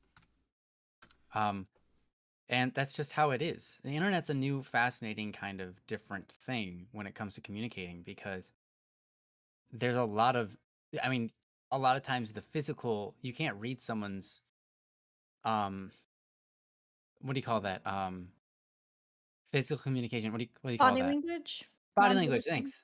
Body language. And so it's just a different realm. It's a different realm. And friends that are online might not be as close to you, right? A lot of times, your friends online, they might not be the kind of people that if something bad happens to you, they're going to be there for you. There's a lot of people online that are your friends, and if something bad happens to you, they're not going to be the one driving across the country to come pick you up. Not very many people are going to do that, right? Not many friends that you make online are going to be the kind of people that, hey, I'm in a rough spot, and their response is, hey, you know what? Come over to my house. Because there is that great distance, but also because you're not that close. But it's important to not overstep those bounds and to say that online friends aren't real or that online friends can't be close. I think the truth of the matter is that friends online are just as much like in real life friends. The only difference is in real life, whatever, that's what we call it, but just the friends that you make in the physical nearness, right? Friends that you make through offline platforms, such as the natural form, um, you either click or you don't. Mm-hmm. Online, you make friends that you don't click with, and you find out that you don't click through a long process of just being friends. Mm. Offline, you are close to very few people compared to the amount of friends you make online, right? And so to compare the two and say that online friends aren't as good as offline friends is wrong. I would say that online friends gives you way more chances of being friends with people you would never be friends with in the near realm, in the offline realm. But what you're going to find is a lot less um, of a less percentage of the friends online are going to be super close, right? Mm-hmm. Versus the amount of percentage of friends that are offline that are really close to you. But that's again just because offline you don't have that chance to make friends with those people you don't necessarily click with. So, that being said, all of that being said, and for what purpose am I saying all this? It's to put into perspective online friends and to recognize that even close friends who are offline, close friends you've made at school, close friends you've made just maybe at your job or wandering through life, a lot of times they are, how do I say, they don't last forever, right? One way or another, you fall off. um, with most of them. It's rare that you truly stay on with most of them, and that's just as true for the offline realm, right? So when someone ghosts you online, it's good to have the mentality of okay, then let's keep on moving on with my life, and let's pray and hope and do what we can to say to them, I wish you the best for your life. What's interesting about the offline world is that we don't get that chance to do that. Joe was talking about when he replies and or he says to the person, 4 times, then 2 times, then miss a day, or one time and then miss a day and then one time, right? His last message is, I hope you have a wonderful life, Mm. or whatever. I hope you're having a good time. I hope you're doing well, Mm-hmm. and please feel free to reach out anytime you want, right? In the offline world, if there was no internet, you don't get the chance to do that. You don't get the chance to say that. Mm-hmm. The best you can do is write to that person that thing and hope they get it and they actually opened the letter and then read the letter. But you never know, right? So being online is beautiful. Being online really helps people become intimate faster in a lot of ways, but also doesn't necessarily mean that you are, even though you're intimate, your closeness is as true of a great strength, of a great foundation. So it's an interesting thing that has to be figured out and learned throughout humanity, for the rest of humanity, as long as we have the online realm or whatever develops from it. And in fact, it's quite likely as things progress, things will become less like this and more like the offline realm. As technology progresses and we experience more and more virtual reality, I suppose, it might come to the point where an offline friend is the exact same as an online friend, in every sense of the in every way, for communication. But for now, we are kind of experimenting with a limited but blessing, a limited blessing. It's like we don't have the full equation there, but we're still trying to work with it. It's like when you play a game that's in early access. Mm. You open up Mm. the game and there's certain bugs with it, and they just the development team just says, yeah, there are these bugs. Yeah, you can't go outside the border of this area like you're supposed to. We're still working on it. Yeah, you can't use all your skills correctly. We're still working on it. And that's kind of the internet, right? You have a lot of different things that you can do that you could never do before, but it's still limited, Mm.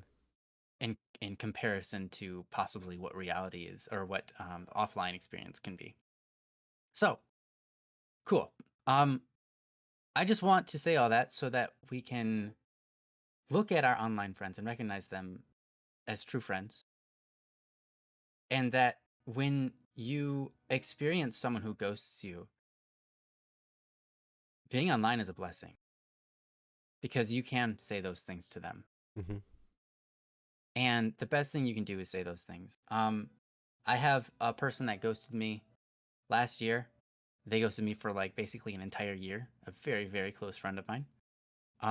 And then I got like, there were like that four different people that talked to me at the same time, asking me about this person or mentioning this person in one way or another. And I was like, well, okay, I'm going to take that as a sign. And I messaged this person that had been ghosting me online. And I said, hey, um, I remember I just said, oh, yeah, I said, I actually pulled it up. It says literally four different people or who don't know each other just asked about you or mentioned you in the last 2 minutes. So I'm taking this opportunity to say I miss you. I love you. And I hope you are doing well. And and that was like several months, like almost a full year of that person having ghosted me. Mm. And the next day they responded and they said, "Hi Ryan," and they gave tears and they said, "I missed you too." And then I kind of freaked out. Um, and I hugged them and they hugged me back and it was great. Um, so it's if you have close friends, here's what they were going through. I don't want to give too much details because a lot of people could probably figure out who I'm talking about, if I gave too many.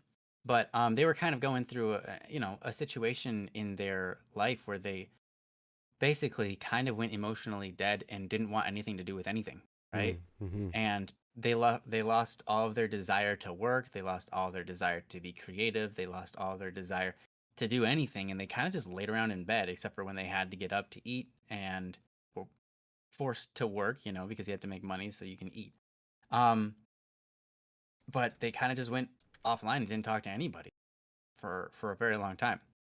Um, and so then when they messaged me again, it was great, and I said I understood that completely, and I took them back and I said, I'm not mad at you at all.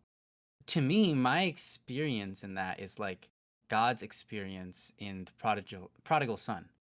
Um, I don't expect you to know the Bible, but there's a very, very, very well known passage and parable where um, basically the son runs away and then squanders the father's money slash inheritance and spends it on all sorts of terrible, wicked things. Ends up poor and decides, you know what, I should go back to my father and work for my father because he's got a farm and I could work there, and his servants get paid better than what I get paid now, so I might as well go back and do that. And so he comes back, and before he even gets there, his father's running across the road at him and embraces him.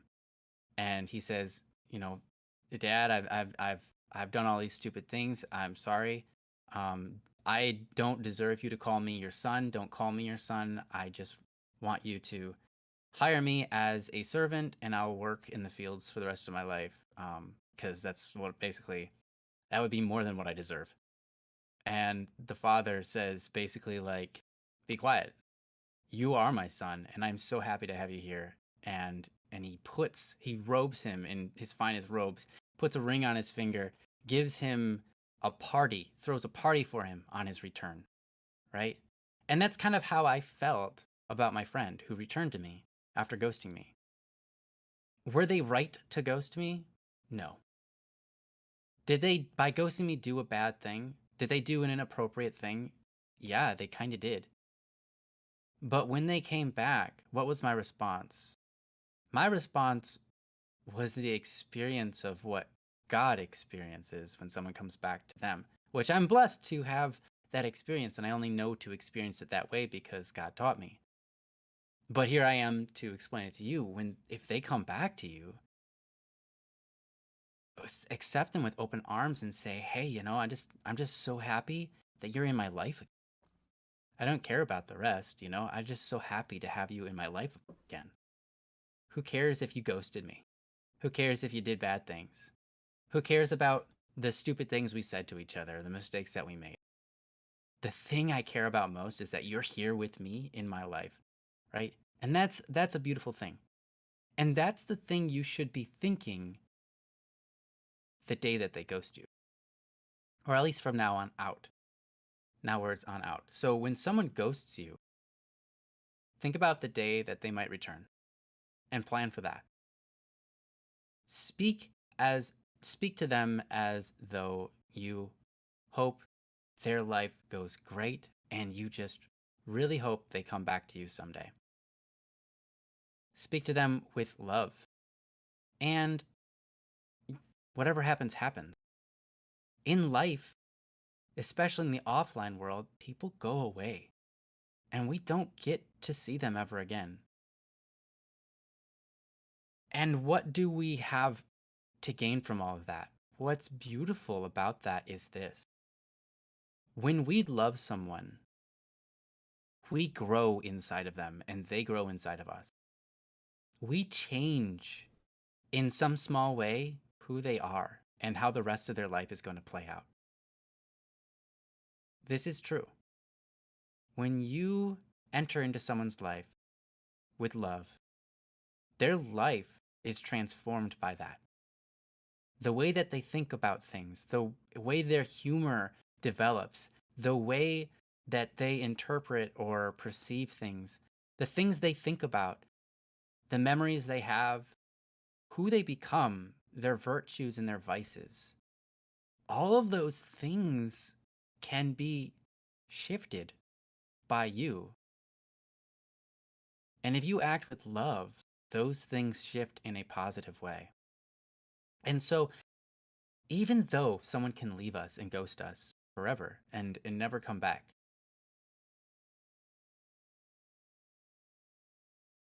that's okay. We have to come to accept that that's more than okay. Because why? Because we got to have that time we did with them. In their life, you live through it, in and through them for the rest of it. You might not experience what they're going to experience because you're not there to experience it with them.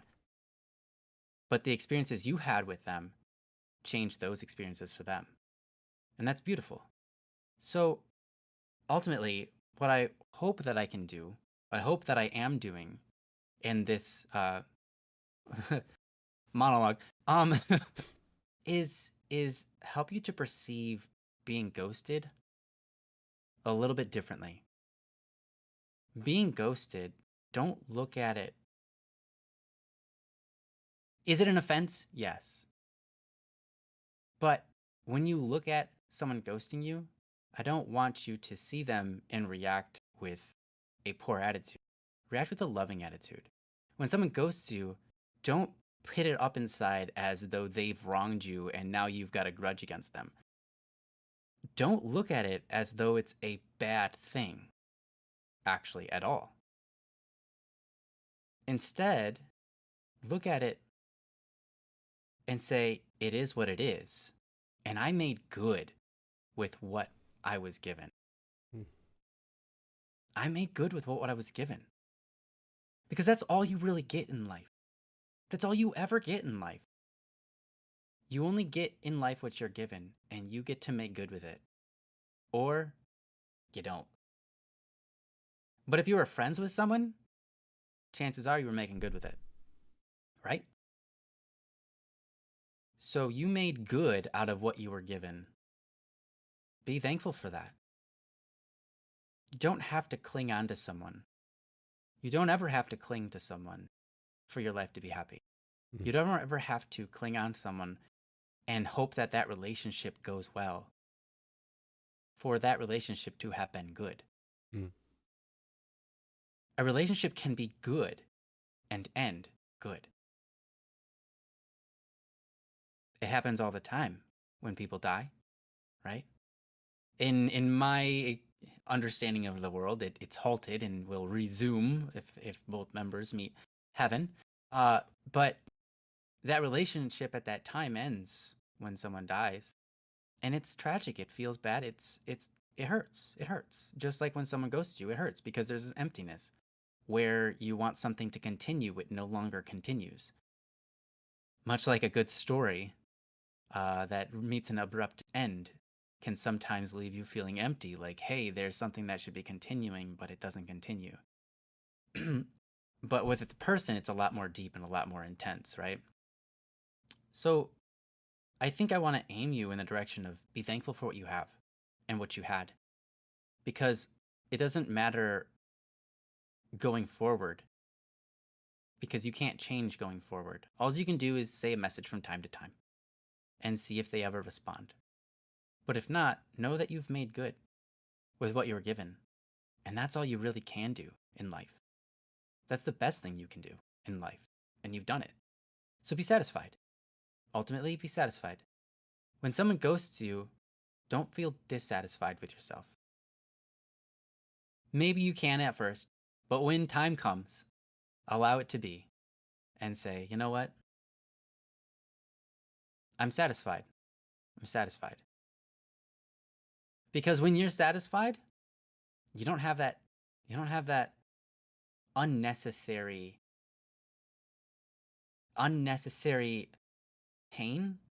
I mean, if you have a pain, right, that continues on and on and on, it means that your identity is being wrapped up with this other person, that your emotional state is determined by how this other person feels about you, right, or is acting or is treating you.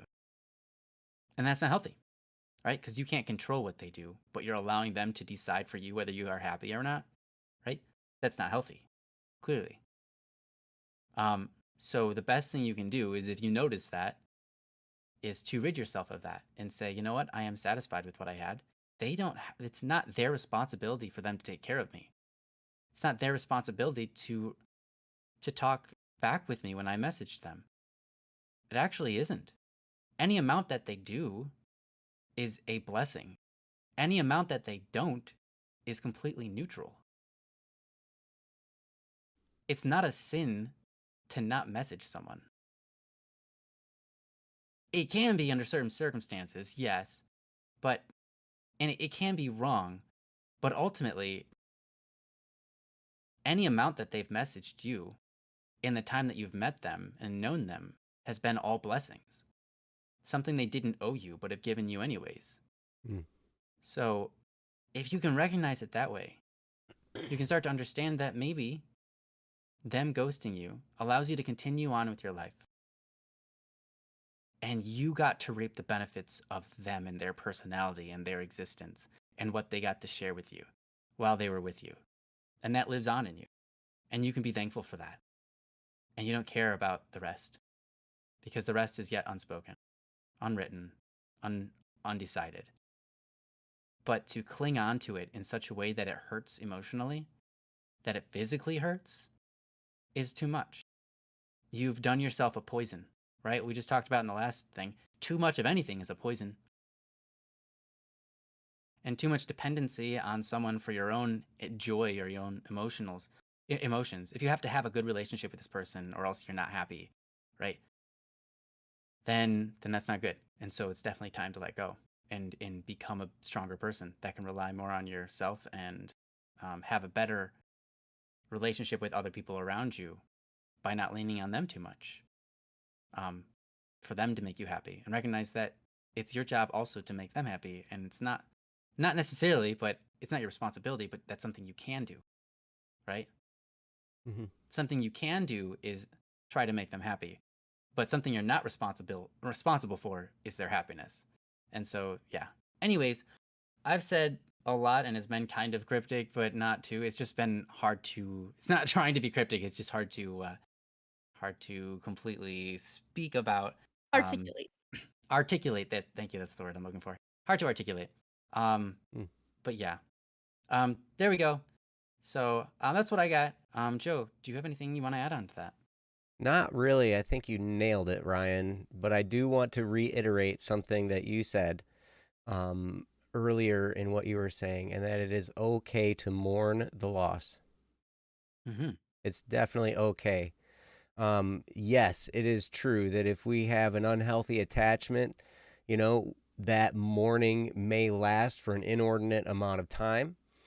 And it can cause depression, it can cause all kinds of crazy, right? But it's okay and it's natural when we are faced with a loss. It's okay to mourn for a time. It's okay to allow yourself to feel those emotions. It's okay because Absolutely. it's normal and it's natural, right? And it's good. Yep, but I would definitely also take to heart what Ryan said about maybe this is a gift to help you move on with what your life is supposed to be about. And that's okay too. And how, part of the thing is in mourning, be mindful of your attitude in the mourning. Because if when you are sensing this loss and you're mourning this loss, if it's kind of an attitude of, man, I can't believe they ghosted me. I can't believe they left me. I can't believe that they, if it's a death, like I can't believe they died on me, blah blah blah blah, blah, all these kinds of things. Like if it's Mm-hmm. that kind of thing, then that's a signal that the attachment may have been unhealthy. But if it's like what Ryan was talking about, it's like, man, I really really loved the time that I had with them and I miss that. But man, having that time was such a blessing. You know, as you move in that direction, that's a healthy kind of mourning where you look back and you're thankful. You look back and you feel blessed, like Ryan was talking about, for them being a part of your life. But I just want to make sure you know, Anonymous, that it's okay. It's okay to feel the pain of loss. Not trying to tell you that, you should just pick yourself up by your bootstraps and run off into the sunset and have a great life without them because, screw them. Yeah. That's not the right attitude, I don't think. Right. Anyway, that's all I had. But Yeah, awesome. Thanks for adding that because that is important. Yeah, for sure. mhm. Um, yeah, so I hope that's helpful, Anonymous. There's so much in the chat that I wish I could read. Unfortunately, I can't speak and read that well.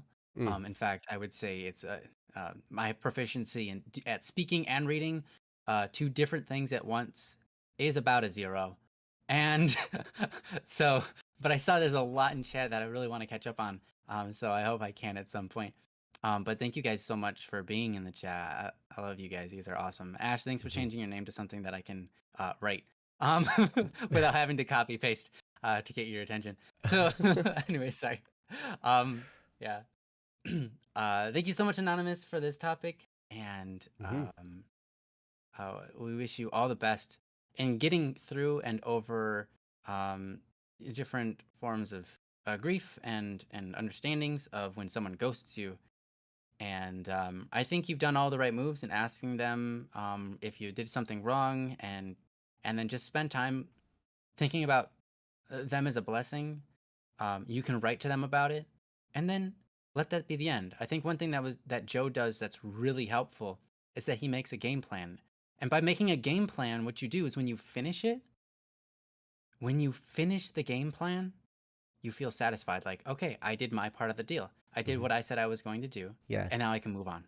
Yes, that was It is very a helpful. great way of moving on. Because here's the thing: you've done nothing wrong. You have no reason to hold on to any resentment of self or pain. It is okay to feel pain for the lacking of what used to be there. To love that person so much as to have pain for their missingness, Hmm. absolutely beautiful, beautiful, beautiful thing. But make a game plan like Joe does, and Joe said, where you just make your final piece and move on, because that's all you can do. And make your final piece an open-ended door to the future. I think that's really helpful. I think a lot of people, when they make their final piece, to them it means closure. So, hey, I'm gonna close this down. I'm gonna, just not think of you as a friend anymore. I'm gonna block you, or even some people, or burn the bridge. To burn the bridge is the only way to really close that door, or to end that segment, right? And I don't think that's accurate. I think that leaving an open door is a perfect end, um, because, like many movies, a true story doesn't end at the end scene, right? It continues on, and life moves on. Um, and there's new stories that come about, and sometimes old stories reconnect with new ones. Sometimes old people come back into your life as new people. And so, yeah, to leave the door open is a perfect, fine end. Um, but yeah, um, thanks, Anonymous, once again, Hmm. and we hope the best. Yes. Awesome. Cool. So we're at runtime, what? Hour We're at 44. runtime. We can do one more. Okay, we'll do one more then. We'll do it. Um, let's do it. I know I'm just gonna Um, make that decision without consulting anyone. thank you. No, I appreciate it. I love you, Easy. You're awesome. I love you, man. So great to see you. Um, okay.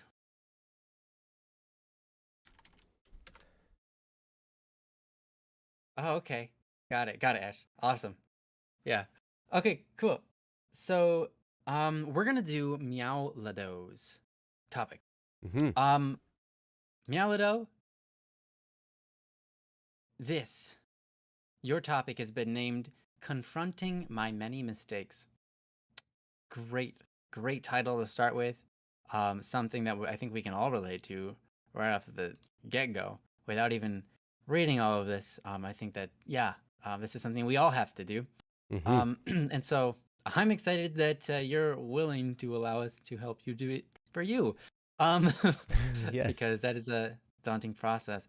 But anyhow, I'm going to get out of Princess's way, and she's going to read it for us whenever she's ready. Hmm.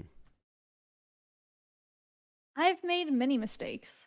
I know they say everyone makes mistakes, and it's just a part of being human, but it is still hard to live with some of them. I have many regrets and things I wish I did or didn't do. These things haunt me sometimes and hold me back from becoming the person I want to be. Sometimes Mm. they're things that caused others harm in some way, primarily emotional harm. I want to confront these things, but it is hard. How do I learn to accept these things, learn and grow from them, and not let them define who I am? Thanks, from Meow. Oh Mm. man, this is fantastic. I especially love the addition of that last part, and not let them define who I am. I mean, that is so often the case you find in people who are struggling with themselves, is that they've defined who they are off of the things they dislike about themselves or that have done. And it can be really hard to talk to these people who do this, because every compliment you throw at them, or anything you say that's good about them, they deny and say, no, this is who I really am. If you knew who I really was. And it's like, you're defining yourself off of things in the past that you've done, or the ways you see yourself that aren't good, and you're ignoring those things which are good of you, and you want to throw those things out the window, because, well, that's our mind sometimes. Hmm. um But yeah, this is such a great topic and go in so many different directions. But I don't want to hold it up, so I'm gonna give it over to Joe. Mm. And man, yeah, this is gonna be good. Is it? Yeah, Joe, you better be good. I mean, I don't pay you nothing for nothing. Actually, I do pay That, you, don't I? No. Okay. yeah. Pay me to I'll build you a go. studio. That's right. That's right. I don't pay you for nothing. And I mean, I don't really. Okay, that's. I don't like saying that when I actually pay you. Um, it makes me feel awful inside. I know. Okay. Anyways, you're gonna do great, man. Oh, thank you. Um, so anyway, Meow, thank you so much for the topic. And you know what? This is something that I've struggled with a lot in my lifetime as well, where I've defined myself by my many mistakes. And, I've made a bundle of them. It's really funny because I've experienced long term, Ryan knows this, Princess knows this. I've experienced long term mental and emotional conflict with another person that even when I was doing the right thing, was convinced that I was doing the wrong thing. Mm. And it's very interesting as you go through and you look back upon some of those things and you're like, you know what? Everything I did was wrong. It was crazy. But anyway, I will tell you a few things that have helped. One is therapy, right? And that has been very helpful in helping to kind of undo some of this stuff and unravel some of this stuff.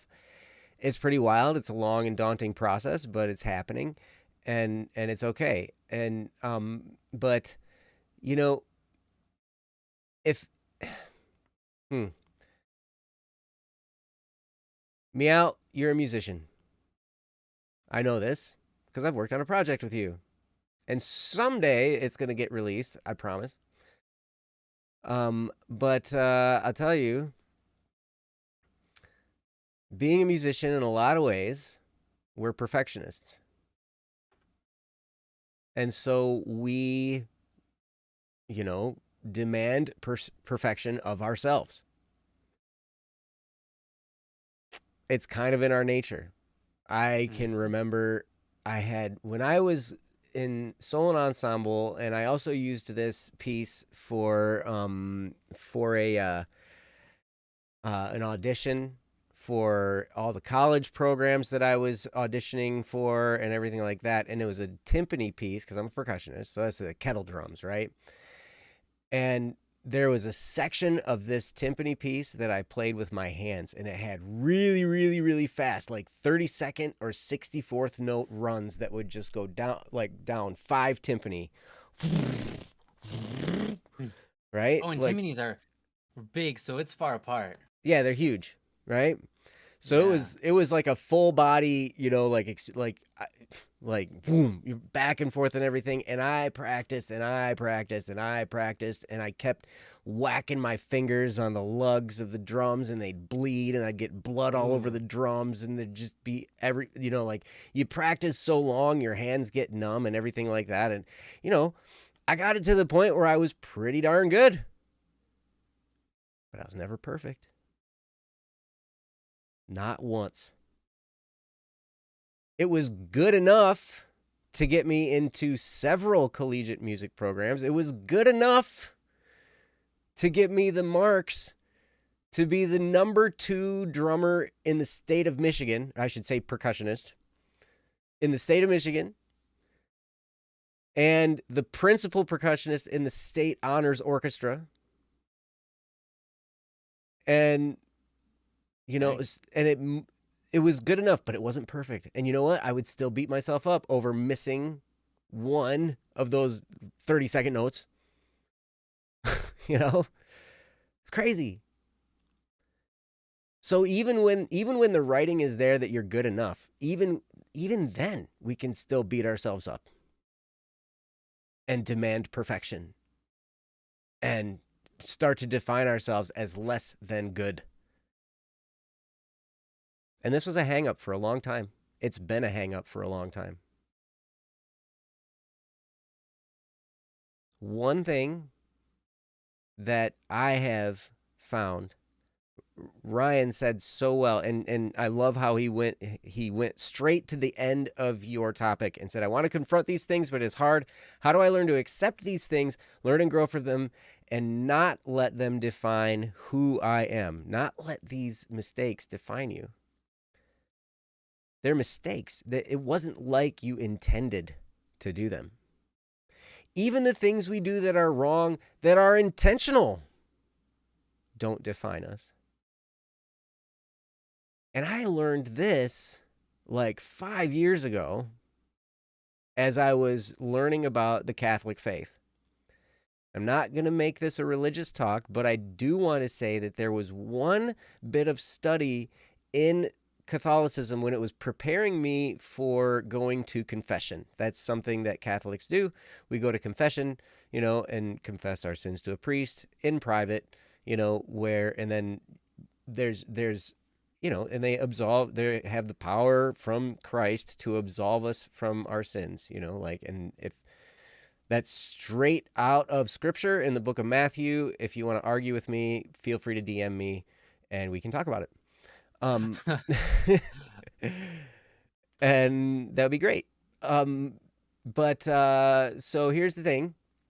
One of the things, as I was preparing for this wonderful sacrament of confession, which is my favorite of the 7 sacraments.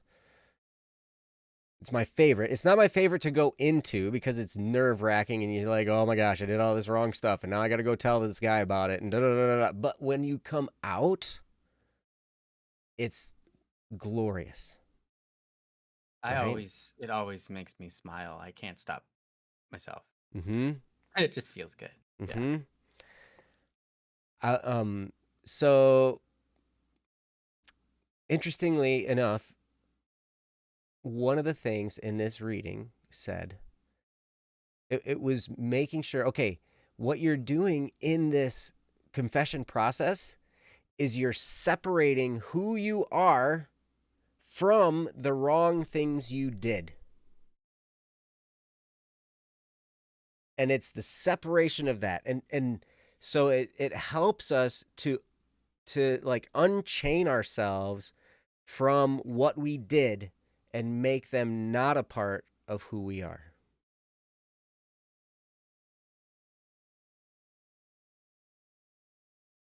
And that can be very helpful and very healing. Now, you don't have to go to confession with a priest to experience that disconnect, that disconnectedness of the things you do from who you are.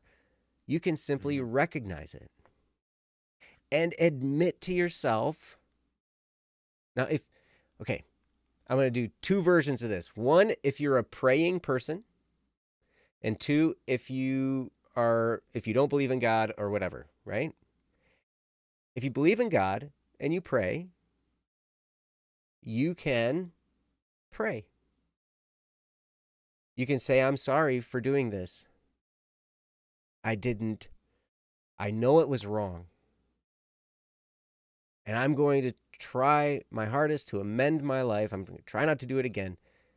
And one of the things I would recommend is my favorite psalm is Psalm 51. Pray that psalm. Read that and pray it. That psalm is so great for when we've done something wrong and we feel the need to disconnect ourselves from what was wrong. Okay? So that's if you're a praying person. If you believe in God and that can be very healing. If you're not, if you don't believe in God, what you can do this all in your head. You totally can. I would say for me, probably, absolutely, praying helps. And I would encourage you to try it. But if you're not ready for that, it's okay. You can recognize in yourself, hey, you know what? This thing that I did, it's not who I am.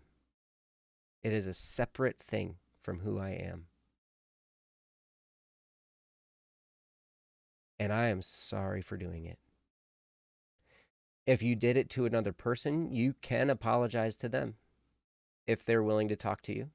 That can be very healing. That can reconcile a relationship that you might have damaged, for sure. But if in yourself you're hurting because you did something wrong, and that's key to remember. If we're going around doing stuff we know is wrong, it hurts us. It harms our conscience because we know that it's wrong, but we're doing it anyway. And it can damage our conscience. It can hurt our conscience. And so sometimes who we need to reconcile with is ourselves. And so we can admit to ourselves it was wrong. And I resolve to not do this again to the best of my ability. And it's okay if you slip up again. But part of that process of reconciling with yourself is the repentance and the forgiveness. You can say, you know what? I did it, and it was wrong. And I'm sorry that I did that. And I'm going to do my best to not do it again. And then you can actually tell yourself, I forgive me. And then you can heal. Now, it might take a lot of time, it might take some practice, but it's okay. Anything worth doing, anything that's really worth doing is usually difficult. But it's worth it. So, anyway, before I go too crazy, I'm going to send it over to Let's Ryan. go crazy. Aw, I was hoping you'd go too crazy. You don't want me to go too Okay. crazy. Okay, well, I kind of do. No, thank you, Joe. I think, geez, what you said is so good, and so true. When you go to yourself and you are willing to admit what I did is wrong, and say that in full confidence and understanding, and in a way detachment, it is the beginning of something great. I'm I want to tell you something that I think a lot of people don't. I think a lot of people miss it. I think a lot of people miss this. And you can tell me whether you missed this or not. I don't mean miss as in, oh man, I missed that. Like, no, I mean like missed this fact about yourself. Um, the very fact that you have things that you did wrong and you don't like that, you don't like that you did them. The very fact that you have regrets in the first place, you realize that shows where your heart is, and that makes you a good person, right? So, I don't know if a lot of people understand that, but your regrets are a sign of where your heart wants to be. Your regrets are you experiencing your good nature wanting to be good. And so, what it ultimately points to is that you are a good person. You desire good things. A good person desires good things. A person who does something wrong and can acknowledge that it's wrong, but in no way is sorry for it. And there are people like that in this world. Um, that person doesn't have a very good heart, right? If you do something wrong and you recognize it's wrong and you wish you hadn't done it, or you feel bad for doing it and you don't want to do it again, right?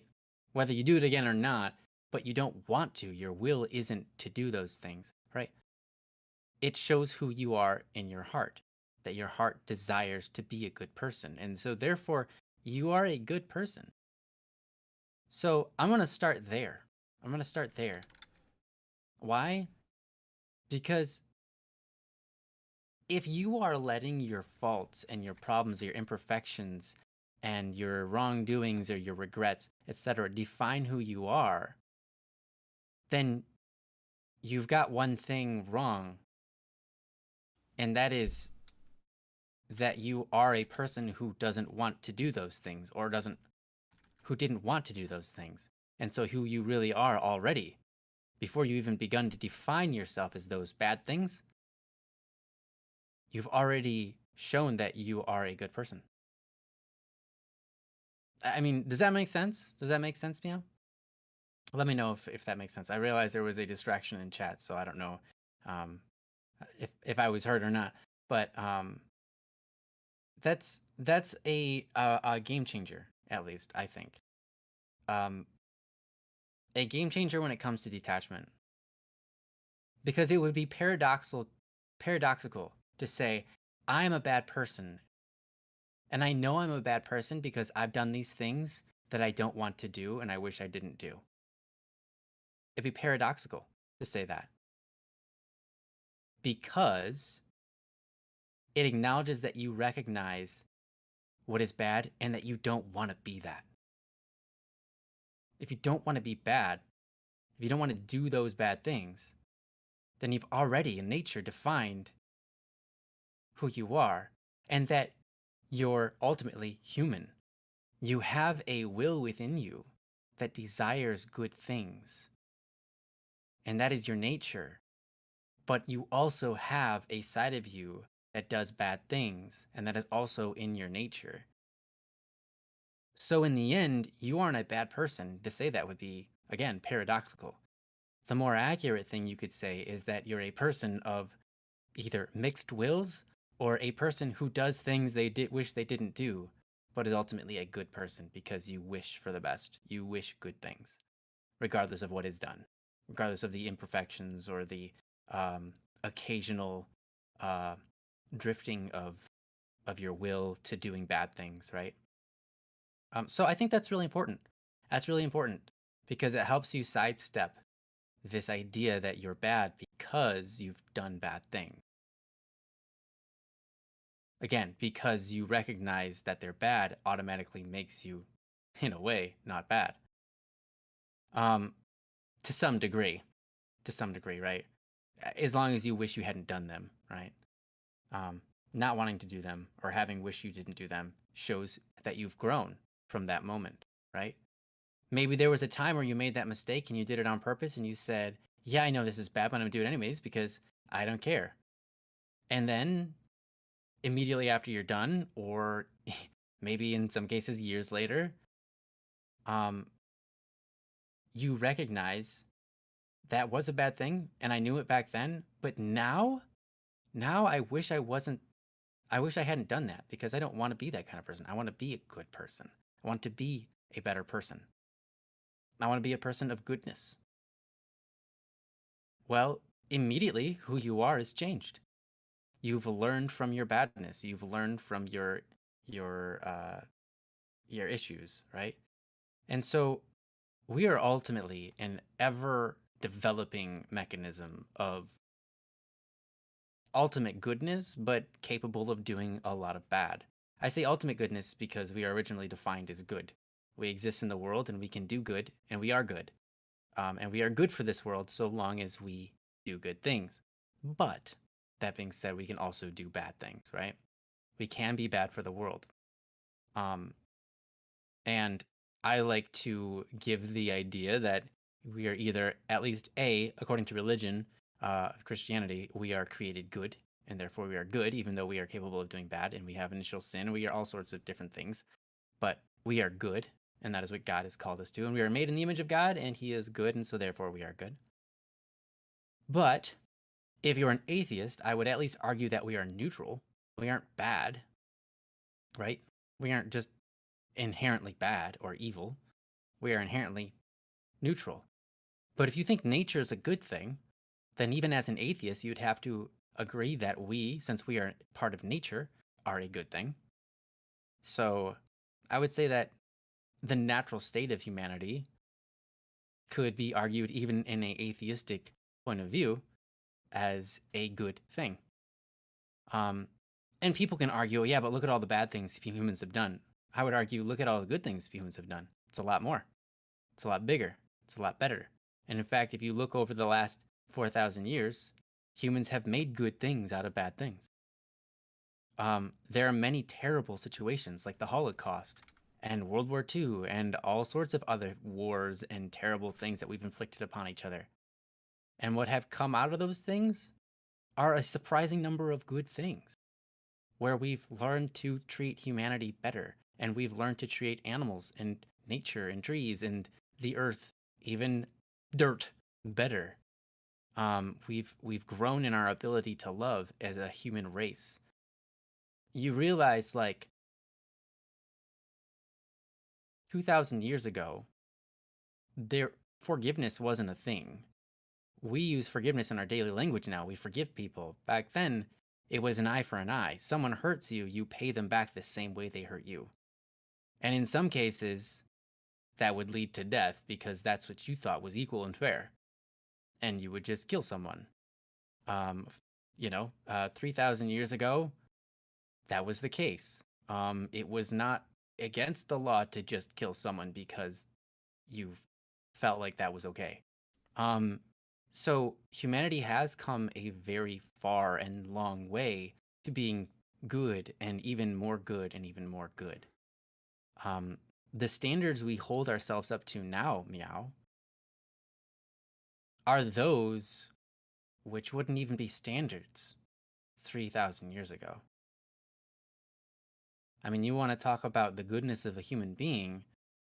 Yeah, there were great humans back then, but there are also a whole lot more evil people, I would say. And our standards are completely different now. And so it's all just a mental battle. It's all just a mental game, right? It's all just what you've been given and who you've been told or at least believed you're supposed to be or how good you're supposed to be. And I wouldn't say that's a bad thing, but I would say it is entirely in your head, right? It's entirely in your head. And the beauty of it being entirely in your head means that it's malleable within your own head. It's changeable within your own head. Is that to say that we should not have morals because they're a thing of our head? I would say that we've developed morals because it's a good thing. And yeah, it's in our head because it's a good thing. But to hate ourselves because we don't hold strong to those morals that we have would be a bad thing. Why? Because it actually, again, is a paradox with morals and what morals are in the first place. Let's talk about that. What are morals for? What are morals for? What are laws put into place for? The good of humanity, the good of self, the good of the person, right? We have morals so that we can better become better people, so that we can do good things, or at least prevent bad things, prevent ourselves from doing bad things to other people and allow ourselves more chances of doing good things to other people. That's what morals are for, right? Morals are for the development and good of humanity and the individuals within it. Okay. If that's the reason we have morals, then to hate yourself would be the opposite of a moral. Because to love oneself is to desire the best for yourself. To hate yourself, well, it's the opposite. To desire bad things for yourself. And there are people who do hate themselves. And when you do a hateful act without recognizing that it's hateful, it's still hate. When you pit yourself up against yourself and you say, I'm not good enough, I'm not worthy, I'm a bad person, if you recall those bad things and you identify that's who you are, what you've done is you've acted out in hate towards yourself. You've done a hate act against yourself, which isn't moral. You've done the opposite of a moral good, which is to grow, to better humanity, to better oneself. Morals are ultimately just one word. It's love. Morals are love. Laws that are good and moral is synonymous with love, because love desires the best. And morals are those rules set into motion that we follow to get the best, to get the best out of life for ourselves and for other people, right? So again, when you define yourself by your flaws and you prevent yourself from growing, you give yourself a bad time because all you think about is that you're a bad person. You're actually doing a hate crime against yourself. You're being immoral because you're not being loving. And so the very rules you have within your mind that you're trying to uphold are contradicted entirely by you holding yourself down because you didn't uphold them. Because you do one thing out of love, and then you do the next thing as a hate act against yourself. And you say, I'm not loving enough. I'm not loving enough, and I still make many mistakes, so therefore I'm not loving enough. And so I hate myself. It's backwards. It's the opposite of what you should do. When you recognize you don't love enough because you're making too many mistakes and you're hurting people, the answer to that is becoming more loving, not becoming more hateful. Right? I mean, can I hear an amen? Like, seriously. It only Amen. makes sense. There we go, thanks. Like, to be hateful towards yourself because you're not loving enough only spawns more hate in yourself. It doesn't spawn more love. It doesn't spawn a sense of higher virtue or a greater sense of moral or a greater practice of morals. It doesn't. It only causes you to diminish in love.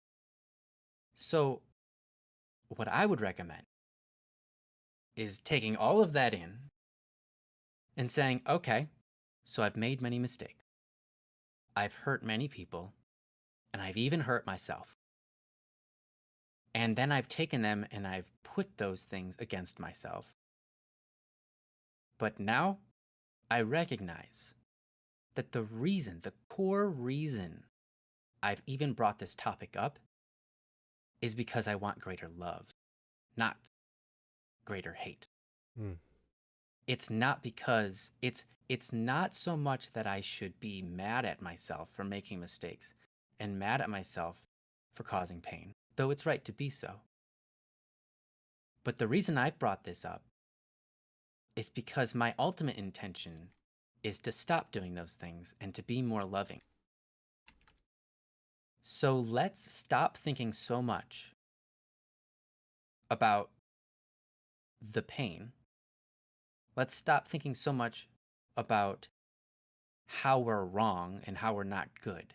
And let's start thinking a little bit more about how we can grow, how we can improve, how we can love better, and act that out.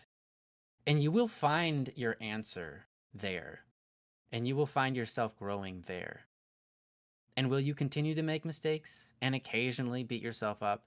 Yes, because you're human. But what you will find on that road is a far greater sense of peace and a far greater understanding of those things which you've made mistakes about, a far greater understanding about that pain that is within that caused you to make those mistakes, and a far greater understanding about how to grow through it and become what you want to be, not defined by those mistakes, but who you actually want to be. And I think in a lot of ways, for a lot of us, what we want to be is a being of love. Anyhow, I'm going to end there. We are 16 minutes past, but I'm not going to end it by myself. I'd like to ask if Joe has anything additional he wants to share. There's only one thing. I think both of us, between you and I, and what we said, hopefully that's helpful for you, Meow. And Easy's got a bunch of great stuff in the chat. I encourage you to re-listen and reread what's going on in there. We did get a little bit distracted by the bots. I try to just Continue. Dude, you Sorry. did awesome. You did awesome. But so I would go back and listen. I would go back and listen to what Ryan had to say because he said a lot of great stuff. And there's one thing, I'm going to go Catholic on you one more time. What Ryan was talking about reminded me of something that is sung at the Easter Vigil Mass. And every year in the Easter Vigil, there's one line, and I think, Ryan, you got to actually sing it this year. Because Probably. you did the beginning part, right? The big long beginning and all that stuff, right? Yep. And Yeah. in there is a line that says, "Oh, happy fault that earned for us so great, so glorious a Redeemer." Oh, happy fault. And what they're talking about is the original sin that is talked about in Genesis. And it's crazy because, when you can take we can take our mistakes and we can put it in that context. Like, oh my gosh, if that had not happened, we would not have the good that came out of it. Now we can be repentant of the things that we do wrong, and we can feel sorrow for the things that we do wrong because they do cause pain to us and to those around us. They cause wounds. But a lot of times when wounds heal, the healing is stronger than the original, the flesh or skin or whatever that was there. Every time I've gotten stitches, the scar tissue is stronger tissue than the original tissue. And that's the same with our mistakes. When we can figure out how they can heal, the redemption is more powerful and stronger as a result of that happening. We're sorrowful for the loss. It hurts. It's painful. And sometimes there's permanent damage, right? Well, permanent as in this world, which everything in this world is temporary. So I guess, right? But sometimes there's damage that lasts our entire life. And there's pain. But generally, what comes out of the redemption of those mistakes is a greater good than the original good that existed before the mistake. So I would encourage you to look to that. I'm going to try to encourage myself to look to that because I have a hard time with this too, Meow. I struggle greatly in this regard. Greatly. And so I can relate to you a lot. But I just wanted to point that out. Ryan, a lot of the things that Ryan was saying, all of a sudden pointed me to that one thing that that is said at the Easter Vigil. And I'm like, oh my gosh, like it's right there. Mm-hmm. Without that original, without the original sin, we would not have the greatest redemption, the greatest, redemptive story. We wouldn't have it. Act of love and Yep, the greatest act of love. And that was quite a painful act, too. Mm-hmm. So, anyway, that's all. Awesome. Well, thank you guys so much for the great show. Thank you for the topics that you guys have shared with us and allowing us to be a part of your life in that kind of way. We are honored and humbled, and we love you guys so much. Thank you, everybody in the chat.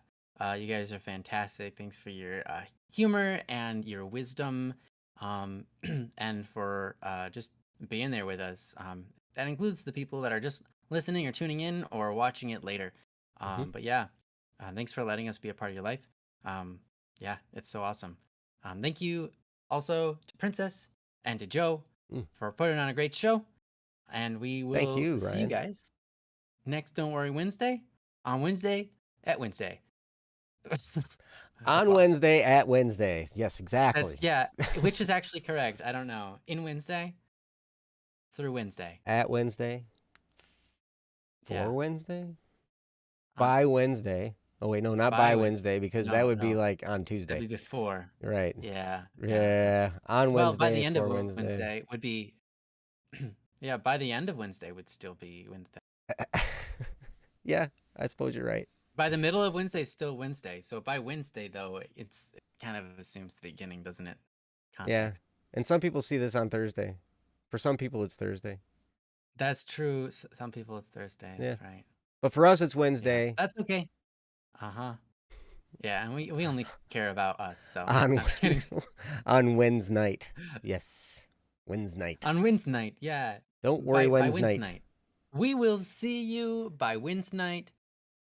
That sounds so cool. Thank you for creating this new word, Savale. I will be using it. We will see you sometime before Thursday night. And we will be excited to have you once again for our Wednesday night. So until then, Love you guys. I love you. Bye.